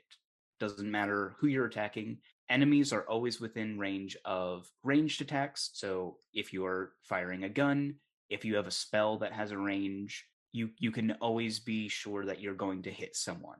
Does that make sense? Yes. Okay. You can use 30 feet of movement to find full cover. So this represents you moving around the battlefield looking for a more advantageous spot to fight from. You may use 30 feet of movement to get into melee range with an enemy. So this covers melee attacks because we said that range attacks, there's always enemies available. It's a little different for melee attacks, though. Does that make sense? Yes. If you're someone like Zephyr, who can use his bonus action to dash, or if his movement is just crazy like it is, he can move 30 feet to get into melee with someone, then use another 30 feet to find full cover. Attacking from hiding grants advantage on all attack rolls for that round. So let's say you hide one round, the next series of attacks you do are at advantage, so it's not just the first one. Also, it assumes that a stealth check of 12 or higher is successful. Make sense? Mm-hmm. Enemies automatically fail saving throws, so any spell that does damage, they automatically fail, and you just deal the damage you roll. This also falls with the amount of enemies that are affected. Anytime you have a spell that does an area of effect, like Shatter or Dragon's Breath, you will affect 1d2 plus 1 enemies. So you'll always affect at least 2 with a potential extra one. And then the last rule is if you're not behind cover, like total cover, or you're not hidden by the end of your turn, you are dealt 48 plus 8 piercing damage. So it's very important in this mass combat that you do try to get behind cover if you can. This also, so if you take the dodge action, attacks that gives attacks on you at disadvantage. So basically, it reduces the damage you take by half. We're in danger. I like Are there any? this. So you also have your companion actions, which I mentioned. Basically, what they do in combat is just going to help you guys with whatever you want to do. So Skitter can stun a bunch of enemies and just give you advantage on all of your attack rolls for your turn. Chariot can give you resistance to bludgeoning, piercing, and slashing damage for a turn. So say you want to get into melee, you can steal this action and go into melee if you don't think you'll be able to get back behind cover. And then Viridescent Bloom. Viridescence bestows to nature's power of healing, restoring 2d8 plus 4 hit points. Does that make sense? Yeah. Yep. The way this is going to work is the MLE and the rogues are going to have contested checks at the end of each of these rounds of combat. For every 50 hit points of damage you guys deal, that will reduce the rebels' check by 1. Does that make sense? Mm-hmm. Repeat that again. All right, so the MLE and the rebels are going to be making opposed checks, just flat d20s. Okay. For every 50 HP that you guys are able to deal in this full round of combat, Mm-hmm. it will reduce their check by 1. Okay. Okay. The MLE, having been able to get here first, have a flat +2 to all of their rolls. The first group to 3 successes wins. So if the MLE get 3 total successes, they are able to fend off the rebels without them getting a sizable portion of the cargo. However, if the rebels get 3 successes, they are able to get a substantial amount of it. As initiative starts, since Marcus, you can take the search action on your turn, I will get to that when it comes to you. Let me get a token to keep a counter of how much HP you guys deal. It is going to be this lovely guy here. He's not actually that big. Okay, Mirai, please begin your turn. Shouldn't it be Zephyr? I think he has a higher dex than I do. Oh, yep, that's fine. So what are we rolling? So we're in mass combat. The MLE officers are trying their best to fend off the rebels, but there is gunfire and swords everywhere. The goal is to deal as much damage as possible. Okay, so we're just rolling attacks. So that you can hit the threshold of 50 to reduce the efforts of the rebels. All right. Start with 2 pistol attacks. 18. 18, yep. Anything higher than a 12 hits in this. Okay. Oh yeah, that's right. It says there. Okay. You have to find cover too. Only if you want to avoid damage at the end of your turn. Yes. It's 30 feet to find cover. Yep, 30 feet to find cover. Easy enough. Then 1 unarmed. So in order to do an unarmed strike, you need to be able to get into melee, right? Oh, I see. That's right. Okay. I thought you said that they would already be Nope. Just look at the mass combat rules. So Yes. enemies are always in range of ranged attacks, so that's your pistol, Oh, right? I see. Okay. I was reading as just in range of all attacks. So You're also a monk though, so what's your total speed? Like 50? 40. 40. Okay, so unless you have at least 60 feet or you're using, Step of the Wind, you Boots will of speed. or Boots of Speed, but that's a That's bonus right. action to activate, right? Yes. Okay. So this turn, you will either be able to do that unarmed strike or get behind full cover. I'll get behind cover. Okay, so that 7 is not applicable then. Yes. Okay, but yeah, you dive behind some rubble. Bullets ricochet off the debris. Is at the end of your turn. Yeah, I say the Zephyr gets behind like a cop cruiser. Sure, yeah. And just hearing bullets You fly slide by, it's across like, the hood. just like old times. Right. All right. Mirai. Hello. Yeah, I'm going to do something. I'm going to cast a spell, I think. I'm gonna cast Phantasmal Killer. 4th level spell. And is that an area of effect? You tap into the nightmares of a creature you can see within range and create an illusionary manifestation of its deeper spheres, visible only to the creature. Okay, so one creature. The target must make a wisdom saving throw. On a fail save, the target becomes frightened for the duration. Okay. Yep, he immediately fails because enemies automatically fail all saving throws.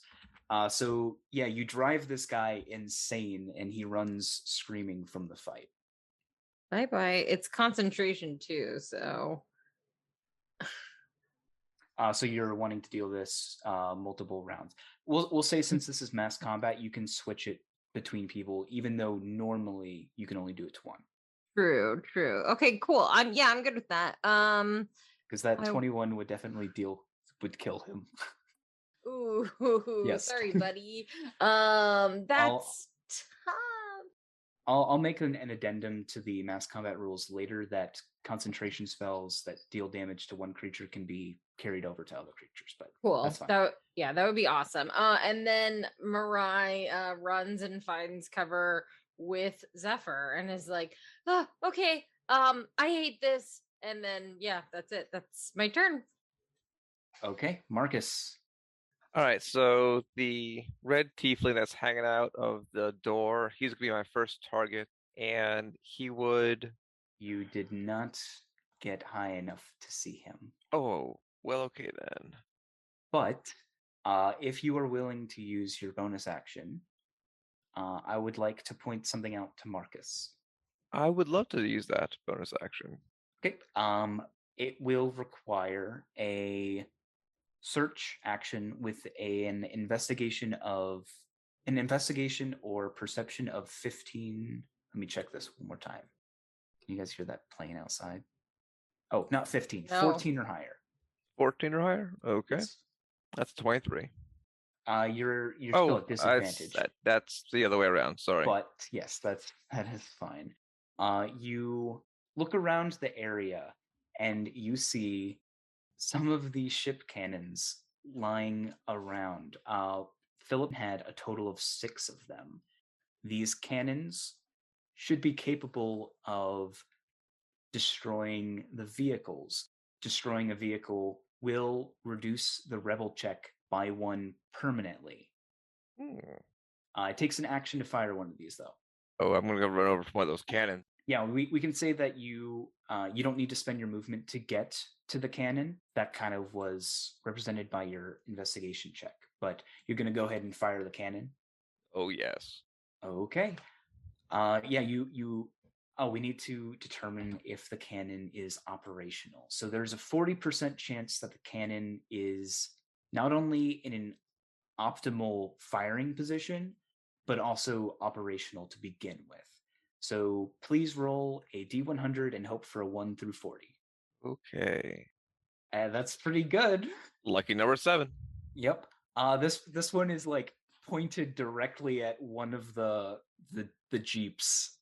They could not have parked in a more prime position. Oh, I fire the cannon. Okay. So you light the fuse.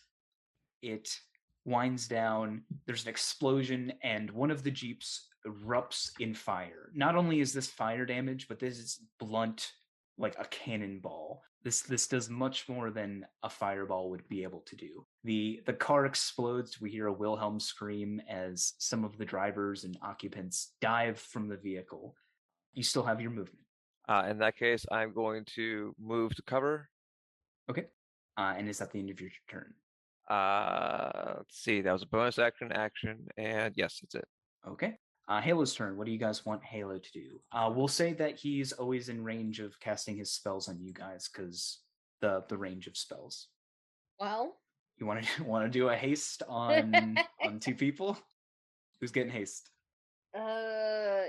if it ain't broke, don't fix it. Am I right? Yeah. It feels like Zephyr and Marcus.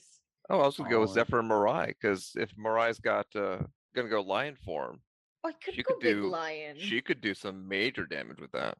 Okay, I'll do it. I'll go big lion. All Go, right, go, is that the kitty. plan? Yeah.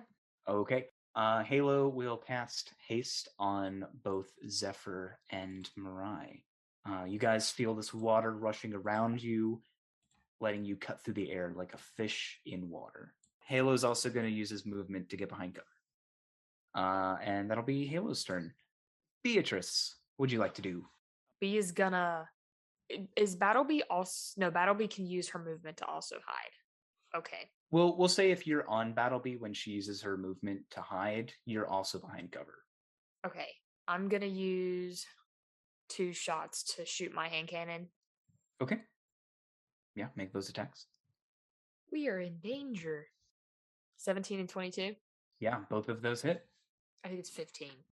So yeah, you accumulate 1 stack for the 50 HP, and you are 24 points towards your next one. Okay, and Battlebee is fucking hiding. Okay. And that's the end of my turn. Okay, that comes to the MLE roll versus the Rebel roll. So the Rebels currently have 1 stack of 50 against them, as well as 1 stack permanently from having one of their cars blown up. You guys watch as they begin to load as much cargo into the trucks as possible. And it's just so difficult for the MLE and you guys to fend them all off. There's so much chaos going on. But with that being said, let's make the MLE roll. The MLE gets a 10, and the Rebels are rolling with a -2 right now. With your guys' help, they're able to get a success. So that is 1 success for the MLE. How are you guys liking this so far? So far, so good.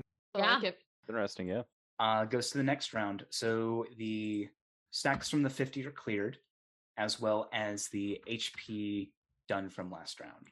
So we're a whole new round. Don't forget, you guys have your companion actions to take advantage of. Skitter gives you advantage on all your attacks. Chariot gives you resistance to bludgeoning, piercing, and slashing. And then Veer Distance can heal you. So, Zephyr, it is your turn. What would you like to do? Do And Skitter. Is it Sorry. Skitter? He's the tabaxi. No, The I monk. said let's use Skitter. Oh, okay. I was like, who's Skitter? Yeah, I'll use Skitter. Okay. Yep, you can mark that you have advantage on all of these attacks. Cool. First one's gonna be a 20, 7 damage. Okay. Next one, 29. Okay. So 20 damage so far. Wait, actually, is that a nat 20? No, it's Nope, not. it'd be green if it was a nat 20. That's a That's a nat nat 20, 20. though. Yes. So 20 plus another 13 is 33 damage so far. You finding cover? So with haste, I'm doubled, correct? Yep. You know what? I'll run into melee and use a Fury of Blows. Okay. 18 for 10. Yeah. So another 17 damage. That And puts you exactly at 50 for 1 stack. Damn. Are you going to use another 30 to get behind cover? Yes. Just run back. Okay, so yeah, just a full adrenaline boost You take a couple of shots at guys who are running towards some crates. You slide back over the truck, pop another guy in the mouth, and then slide back behind cover. Does that all sound about right? Yep. Adrenaline heals all. Okay, perfect. Mirai, your turn. Hi. You are also hasted. Cool. So here's the question. Since Phantasmal Killer just transfers over to somebody else, it's not that I... You will need to maintain concentration if you want that to keep going. Okay, but if I mean, what am I trying to ask? I don't think I have the brain power. That's fine. Yeah, I will just before... Is Zephyr back beside me? Yeah. Cool. I will give you a bardic, and then I will use my last 4th level spell slot to polymorph into Big Kitty. Okay. So you're ending or do you want to? We can say you deal the damage from your Phantasmal Killer before yes. you go Big Kitty. Thank you. Is that what you were trying to ask earlier? Yes, I was, okay. And I was just like, "What are words? That's I'm fine. like, I don't know if I can form this. It's only 13. Wow, it's 13. Damage is damage. Yeah. So then I go Big Kitty because at this point I don't care if I get hit, but I will remain covered because I don't think I can do anything. Well, you still need to spend 30 to get behind cover. So I run around the. Sure. I burn off some extra energy. Sure. This is kind of representative of you guys moving around. Sometimes an area gets compromised and you guys have to move to a new position. So this battlefield is ever changing. Yeah, but yes, that makes sense. Yes, you spring into action, maybe get on top of a MLE car and let out a terrifying roar. Perfect. Yes. Okay. Marcus, that is your turn. Okay. Well. Tell me, Marcus. If I were to do another search action, could I try and find another cannon to take out another one of those vehicles? You sure can. Let's do. Okay. DC 14. There we go. Oh, boo. Well. Yeah, you're a quick survey around the field, and you get distracted as you see a bunch of guys trying to take away some more crates and load it into their truck. You're not able to spot anything at the immediate moment. Well, in that case, I'm going to take 2 shots at him, and then I'm going to move my 30 feet to not get shot. Okay. 1, 2. A 13 or a 23 and 16 both hit for 27 damage. Okay. That puts you at 40 out of 50 for your progress towards your next stack. Is that the end of your turn? Movement, action, yes. Okay. So Halo can start slinging off spells, but he can also help you look for these cannons if you would like, Marcus. Sure. That is up to you though. So, or up to you guys, what you guys want him to do. I'm fine with Halo helping this round. Yeah. Okay. You guys haven't used any of your. You've only used Skitter's stun, so keep that in mind. But yeah, Halo will go ahead and make an investigation check to try and find one of these cannons. Not good enough with a 9. So yeah, he like goes to lift up some rubble. A bullet rings over his head, and he like ducks down. This is a lot. I don't think I've ever been in something like this. And then he'll use his movement to get to cover. Beatrice. Was Marcus able to handle the people who had picked up the crates in their car? Yeah. Remember, this is all abstract. It's who wins or loses is determined by who gets the most successes. So could you explain the green bar above the health bar again? That is how many stacks you have accumulated, like stacks of 50. For each stack of 50, their check against the MLE is reduced by 1. I see. Does that make sense? I'm going to do 2 more hand cannon attacks. Okay.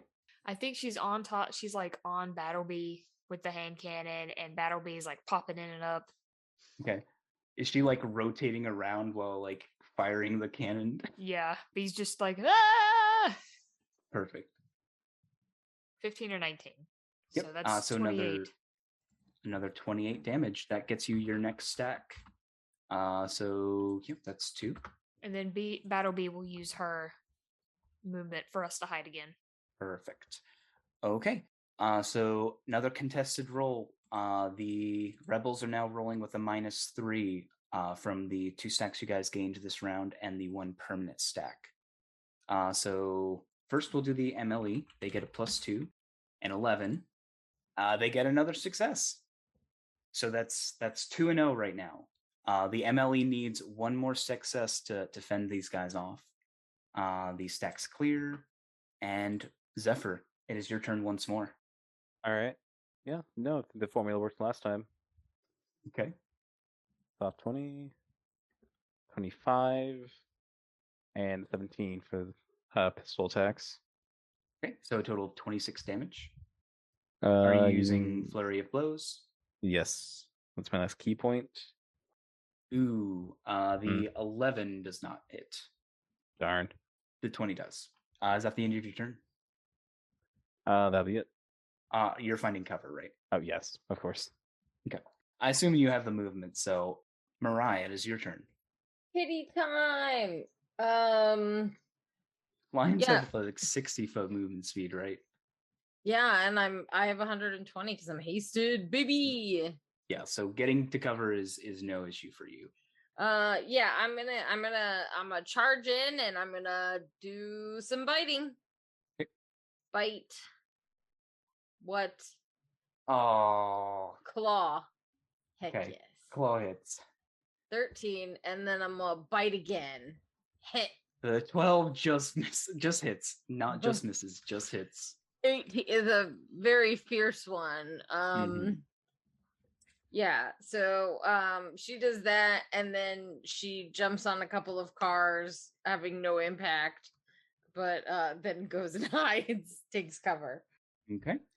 Is that the end of your turn? It sure is. All right, Marcus, you're up.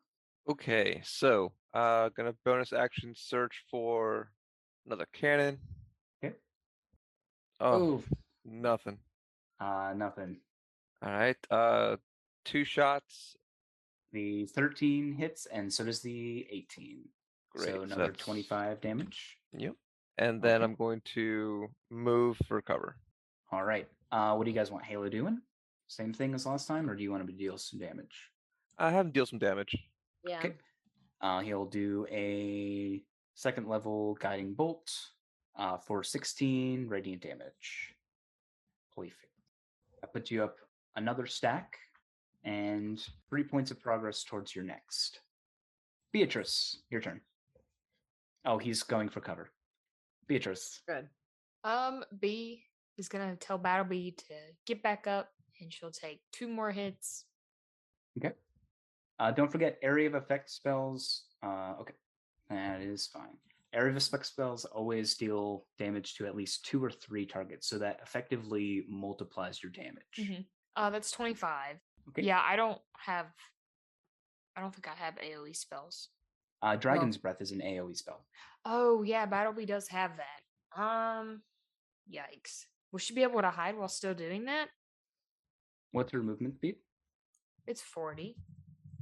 Well, Dragon's Breath is a ranged spell. It goes out to a range. Okay, then I think B will like have her artificer's glove and be like, all right, I guess it's time to, I don't know, I just don't want to be here anymore. And she's gonna have Battle Bee do Dragon's Breath. Let's see. Choose acid, cold, fire, lightning, or poison. I think I'm gonna do acid. Wonderful. It's a dex saving throw. What does Dragon's Breath acid look like on Battle Bee? I think it's Mountain Dew. Again, okay. She Wonderful. just sprays Mountain Dew. Baja Blast, right? Oh, yeah, it's a good Baja Blast. Each creature in the area has to make a dex saving throw, taking 3d6 damage of the chosen type on a failed save, or half as much on a successful one. My spell save DC is 16. Well, they automatically fail, so go ahead and roll your damage. 9. Okay. Your Dragon's Breath affects 3 people, so you Baja Blast 3 people, dealing a total of 27 damage. Sweet. And that gets you up to another stack. Okay. If the MLE win this one, it's over, and the rebels retreat. We would love to see it.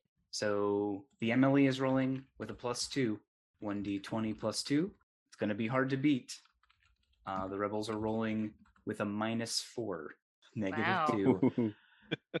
So you see the rebels, they're like trying to keep it up, but with the amount of heat you guys are providing and the MLE, they give each other like panicked looks and begin peeling off one by one. The MLE is able to make quite a few arrests on the spot, but the majority of them are able to get away. And we see the crime scene with the flashing lights of the MLE cars as things begin to die down, and they begin to load the cargo away in a secure vehicle. What do you guys do? We should probably tell them to destroy that. Yeah, it needs to be destroyed.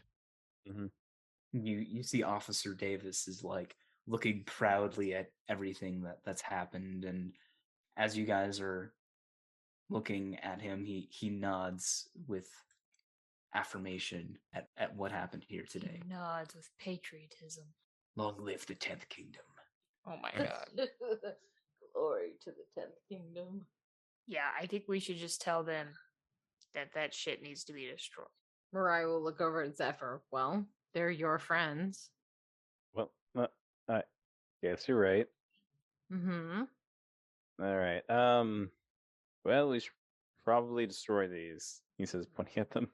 What do you mean destroy these? This is evidence. Well, it's kind of what they were after. You see. Yeah, he looks at it and shakes his head. The process is to confiscate this and use it as evidence against them. You can't just destroy evidence. That's not our way. Yeah, but this is dangerous. It could fall into the wrong hands. Yeah, he looks at you and he just shakes his head. You can see there's like conflict, but he knows what his superiors would say, and there's also a lot of MLE here, right? And he just kind of like shakes his head. He's like, "Listen, I get that you guys are concerned citizens and obviously very capable at citizens arrests, which is how I got on the force, actually. But Neighborhood watch? Yeah, that's where I started out, and look where I am now. But I can see you guys are worried about this stuff. So if you want, I can let you ride down to the station with me. Okay. Question. As this being evidence, you're going to need experts, right? Yeah. Well, He gives me. you a sly look, like, am I looking at some experts? Well, me and myself are very technologically savvy, and much as I hate to admit this, I know the man who developed these. I could be an expert witness if you want to give us the opportunity to testify. Of course, I would need to study and just confirm these are what they say they are. Being I would probably have to examine each of these rifles individually to make sure they're all the same thing. While you're talking, Marcus, Mariah sees what you're doing and just like gives you a pat on the shoulder and gives you a bardic inspiration. After not being a lion anymore. Right. I got that. I figured that once you were talking to Zephyr. Wow, that'd be so weird if a lion was just talking. Aslan. No. Get that. Oh, shut up. Out of nowhere. So Officer Davis grabs his belt and like hoists it up a little bit and looks at you, Marcus, and what do you propose that, or what do you suspect that these are, if you don't mind me asking? Well, it's a new kind of weaponry, obviously. I don't know exactly what they do yet. I haven't examined them.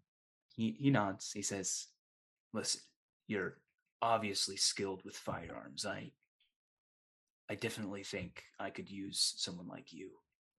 And as he says that, you will look past him, seeing a barely conscious Philip Charleston handcuffed and being led to a prison car. Is he resisting? He's barely conscious right now. Seeing him alive, Marcus kind of perks up a little bit and says, what's going to happen to Philip? Officer Davis sighs. Well, attack on an MLE airship is not going to be taken lightly. The fact that this was his ship transporting this cargo. But it wasn't Things- his. What if it things wasn't don't- his mind? What do you mean? When we first got here, there was a young lady whose mind was being controlled by somebody else. I believe that Philip was under the same control because right before the ship went down, he tried to kill all of us. No signs of pain whatsoever. I don't believe he was acting under his own volition. I'm not going to have you do this at disadvantage. I know you're at disadvantage for skill checks, but I'm doing this as a general knowledge for what Marcus knows. So without disadvantage, could you have Marcus make a history check, please? Okay. 18. 18 is pretty good. Not long ago, there was actually a article, an addendum to the MLE law book, Article 22, the Magically Influenced Crime Act. It states that an individual under the effects of a charm spell cannot be tried for any crimes committed for the duration of the spell. Instead, if the spellcaster is identified, they are held accountable for any crimes committed. The issue with this is that while it protects individuals who are subjected to the charm effects, it doesn't hold up in court without substantial evidence that they were charmed. And additionally, if their actions outside of being charmed are still condemnable. Does that make sense? It makes sense. So this is knowledge Marcus has. Mhm. But yeah, you kind of regale to Officer Davis that he might have been under the effects of the charm spell, and his face kind of sours. Well, Article 22 would come into play here if he was attacking people, but you're saying he was charmed when he agreed to transport this cargo? I believe he was forced, yes. He'll have to go in for questioning, of course, but we'll take what you said into consideration. You might do well to also interview his daughter. Oh, we will be speaking to anyone related to Philip Charleston. Sounds good. Well, you said you can take a look at these weapons and suss out what they can do. I could do that. Please give me a persuasion check. And I'm back at disadvantage then. This is you're so worn out from the events, not only the poison, but Yeah. yeah. I was You just have that making sure. bardic. Yeah. I do. Is it persuasion, was it? Yes. Oh Lord, it's a flat D20. Oh no! I can't help you, man. There's nothing I can do about that. Yeah, and Not a man alive can help you. he sees how exhausted you are and puts a hand on your shoulder, and he says, "Listen, you've done so much already. Why don't you and your friends go home and get some rest? We'll have our people look at these, and we'll take care of it." He's like trying to make sure you're okay. It's your nat 1 just represents how exhausted you are. This isn't like he doesn't get mad and pull a gun on you or anything. He just sees how tired you are. Mm-hmm. Okay. You're right. It's been a really freaking long day. What with falling out of the sky and everything.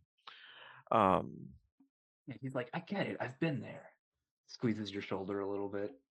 You need me down the road, you know how to find me. The man in blue over there has got my number. And he'll give you a nod and head back to the MLE, who are cleaning up the crime scene fairly quickly. One of the MLE officers has brought B a blanket and some hot cocoa. We'll let him Uh-huh. or let them put the blanket on her and hand her the hot chocolate. Marcus, you were gonna say something though. I just wanted to Oh, throw that B's in there. playing it up. She's like, I'm a kid. I shouldn't be here. I don't know why I'm here. Do you have any food? Right does come over with the inhaler for B, and it's like, here you go, kid. Thanks. I didn't hyperventilate or anything this time. Thank you. I forgot you had this. I've been carrying it the whole time in my pocket. Since I offered Diego a puff. Yeah. Yeah. That's irresponsible. Yeah. Thank you. Do you want some of this hot chocolate? Yeah. She'll hold the blanket up for you to come under for a snuggle. Oh! Yeah, Mariah comes under for a snuggle and is like sipping that hot chocolate. Yes, there's marshmallows in this. Pretty good. I know. Marcus, you see them snuggling under the blanket, drinking hot cocoa as you walk back to them.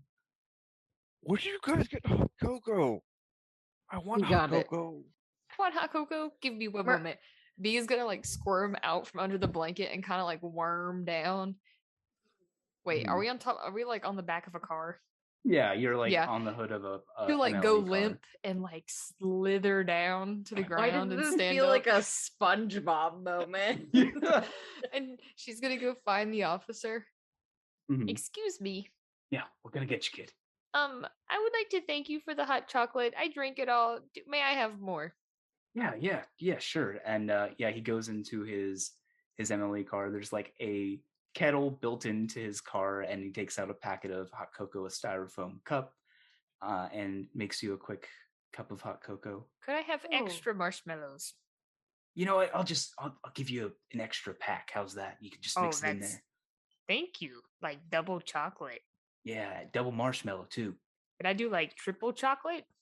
It's okay. It's okay. I'm sorry. At you. It's probably too much. Kids don't need that much caffeine. You want triple sugar. chocolate? Yes. You can have triple chocolate. Oh he my gives god. you another pack.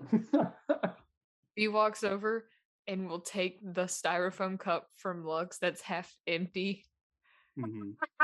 And she'll dump some of the triple chocolate into it, so it's like making them even. Dilute it a little bit, yeah. And then she'll give the other cup to Marcus, and then she'll go back up into the blanket. Thank you. How do you make yourself liquid like that? It's all in the joints. Gnomes are just weird, man. Very weird. While Marcus is sipping on cocoa and kind of the events of the past, God, it's been what, an hour? Jesus. It's been a short amount of time and a lot has happened. Yeah, just kind of washes over him. His eyes would probably fall down onto the vehicle that he destroyed with the cannon. He'd want to go over there and just kind of walk around it, poke his nose inside of it, see if he can find anything that might give him a clue as to who it belongs to. Or so as you're looking over the vehicle, there's a couple of MLE officers doing the same, but considering your help, they make way for you. And as you're looking over this, it doesn't look like any organized crime group. It's an unmarked car. It looks like if someone were to join a militia and like offer their car as, to contribute to whatever they were doing. Okay. And you said earlier that it looks like these guys came from the Badlands? It looks like that, yes. All right. He'll store that little nugget away in his mind. He's going to leave the other crime scene detectives to do their work. He's going to go to one of the other MLE officers and ask them for a ride. He needs to get back to the Charleston estate to get his car. Do you say anything else to your party members before you depart, or? Is this without a word? No, he'd go back over to the group. He'd say, "I gotta go get my car. You guys got plans?" Go home, rest. I think I want to see my dad. Solid plans. You want me to message Bert and let him know that you're coming home? You already said no before. I forgot. That's my bad.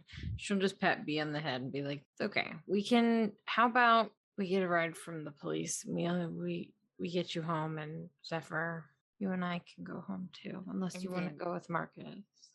We could possibly get Waffle House tomorrow. Absolutely. Sounds great. Oh, You Halo, might- do you? Oh, sorry.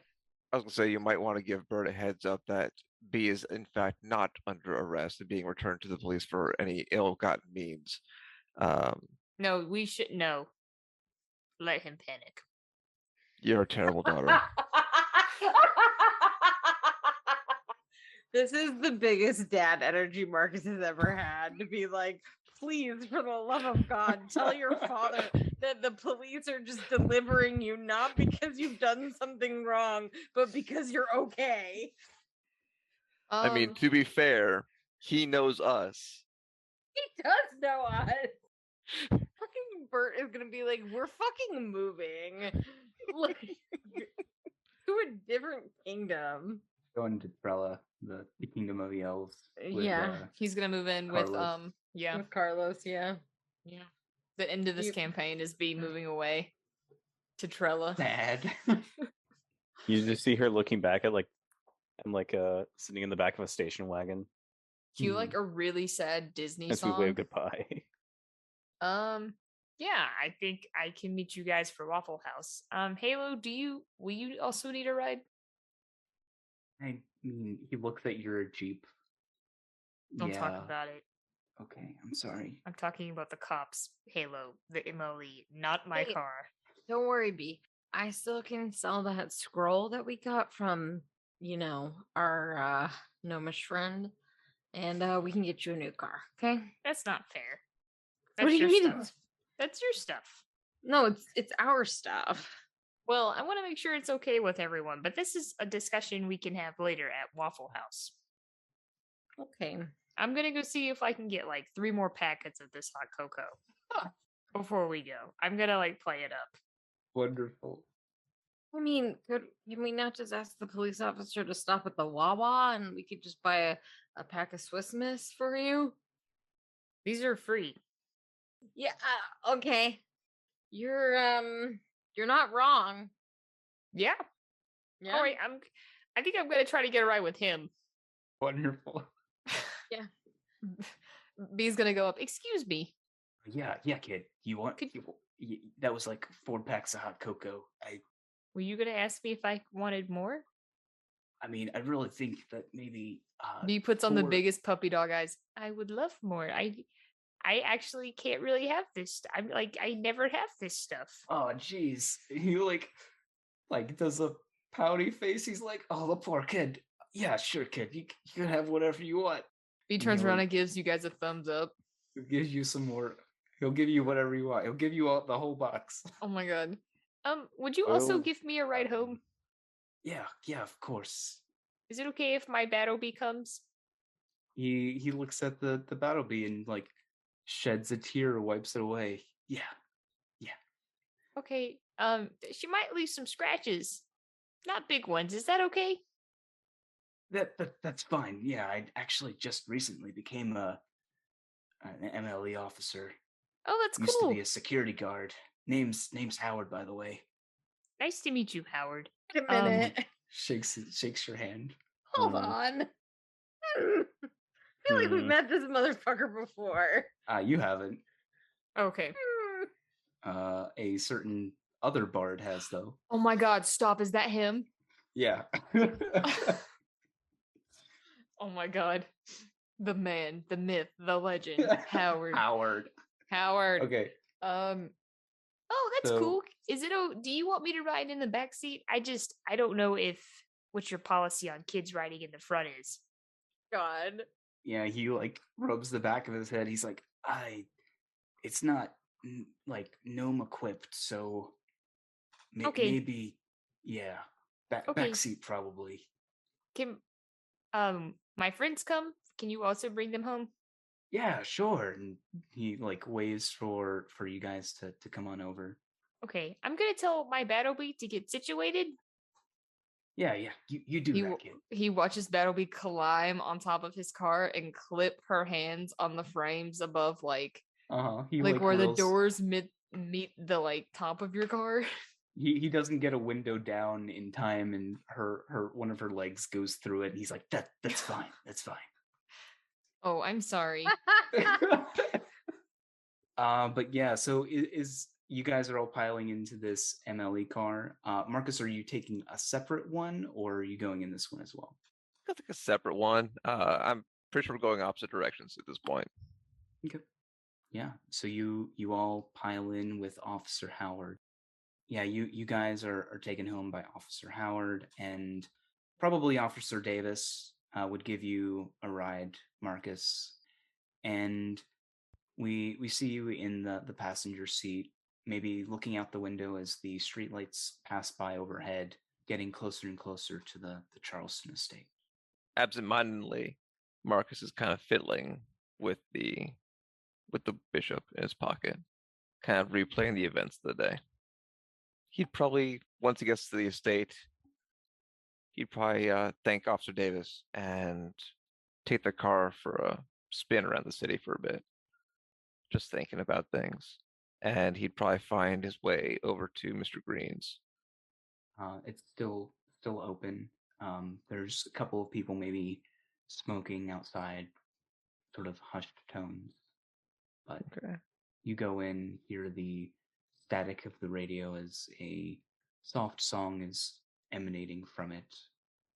Mr. Green tending to, the bar, cleaning some glasses, and gives you a nod as you walk in.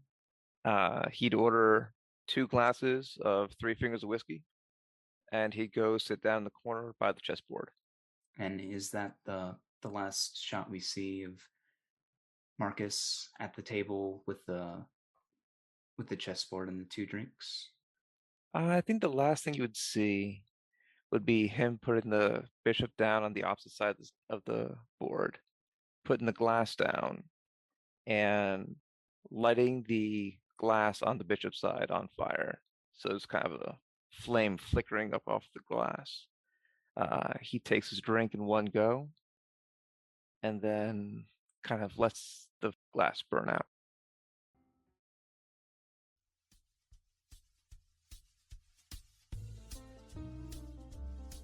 Thanks for listening to another episode of Radio D&D. You can find us on Instagram, TikTok, and Twitter at Radio DD Pod, and make sure to check out Drawforth Arts on Instagram.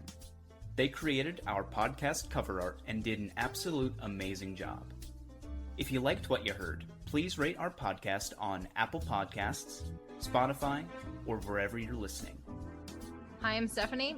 You can find me on Twitter or Instagram at Plain Ethereal. That's PLAIN Ethereal. I'm Ethan, and you can find me at my Twitter, at Badger_D, in as in the letter D. Join us next time on Radio D&D.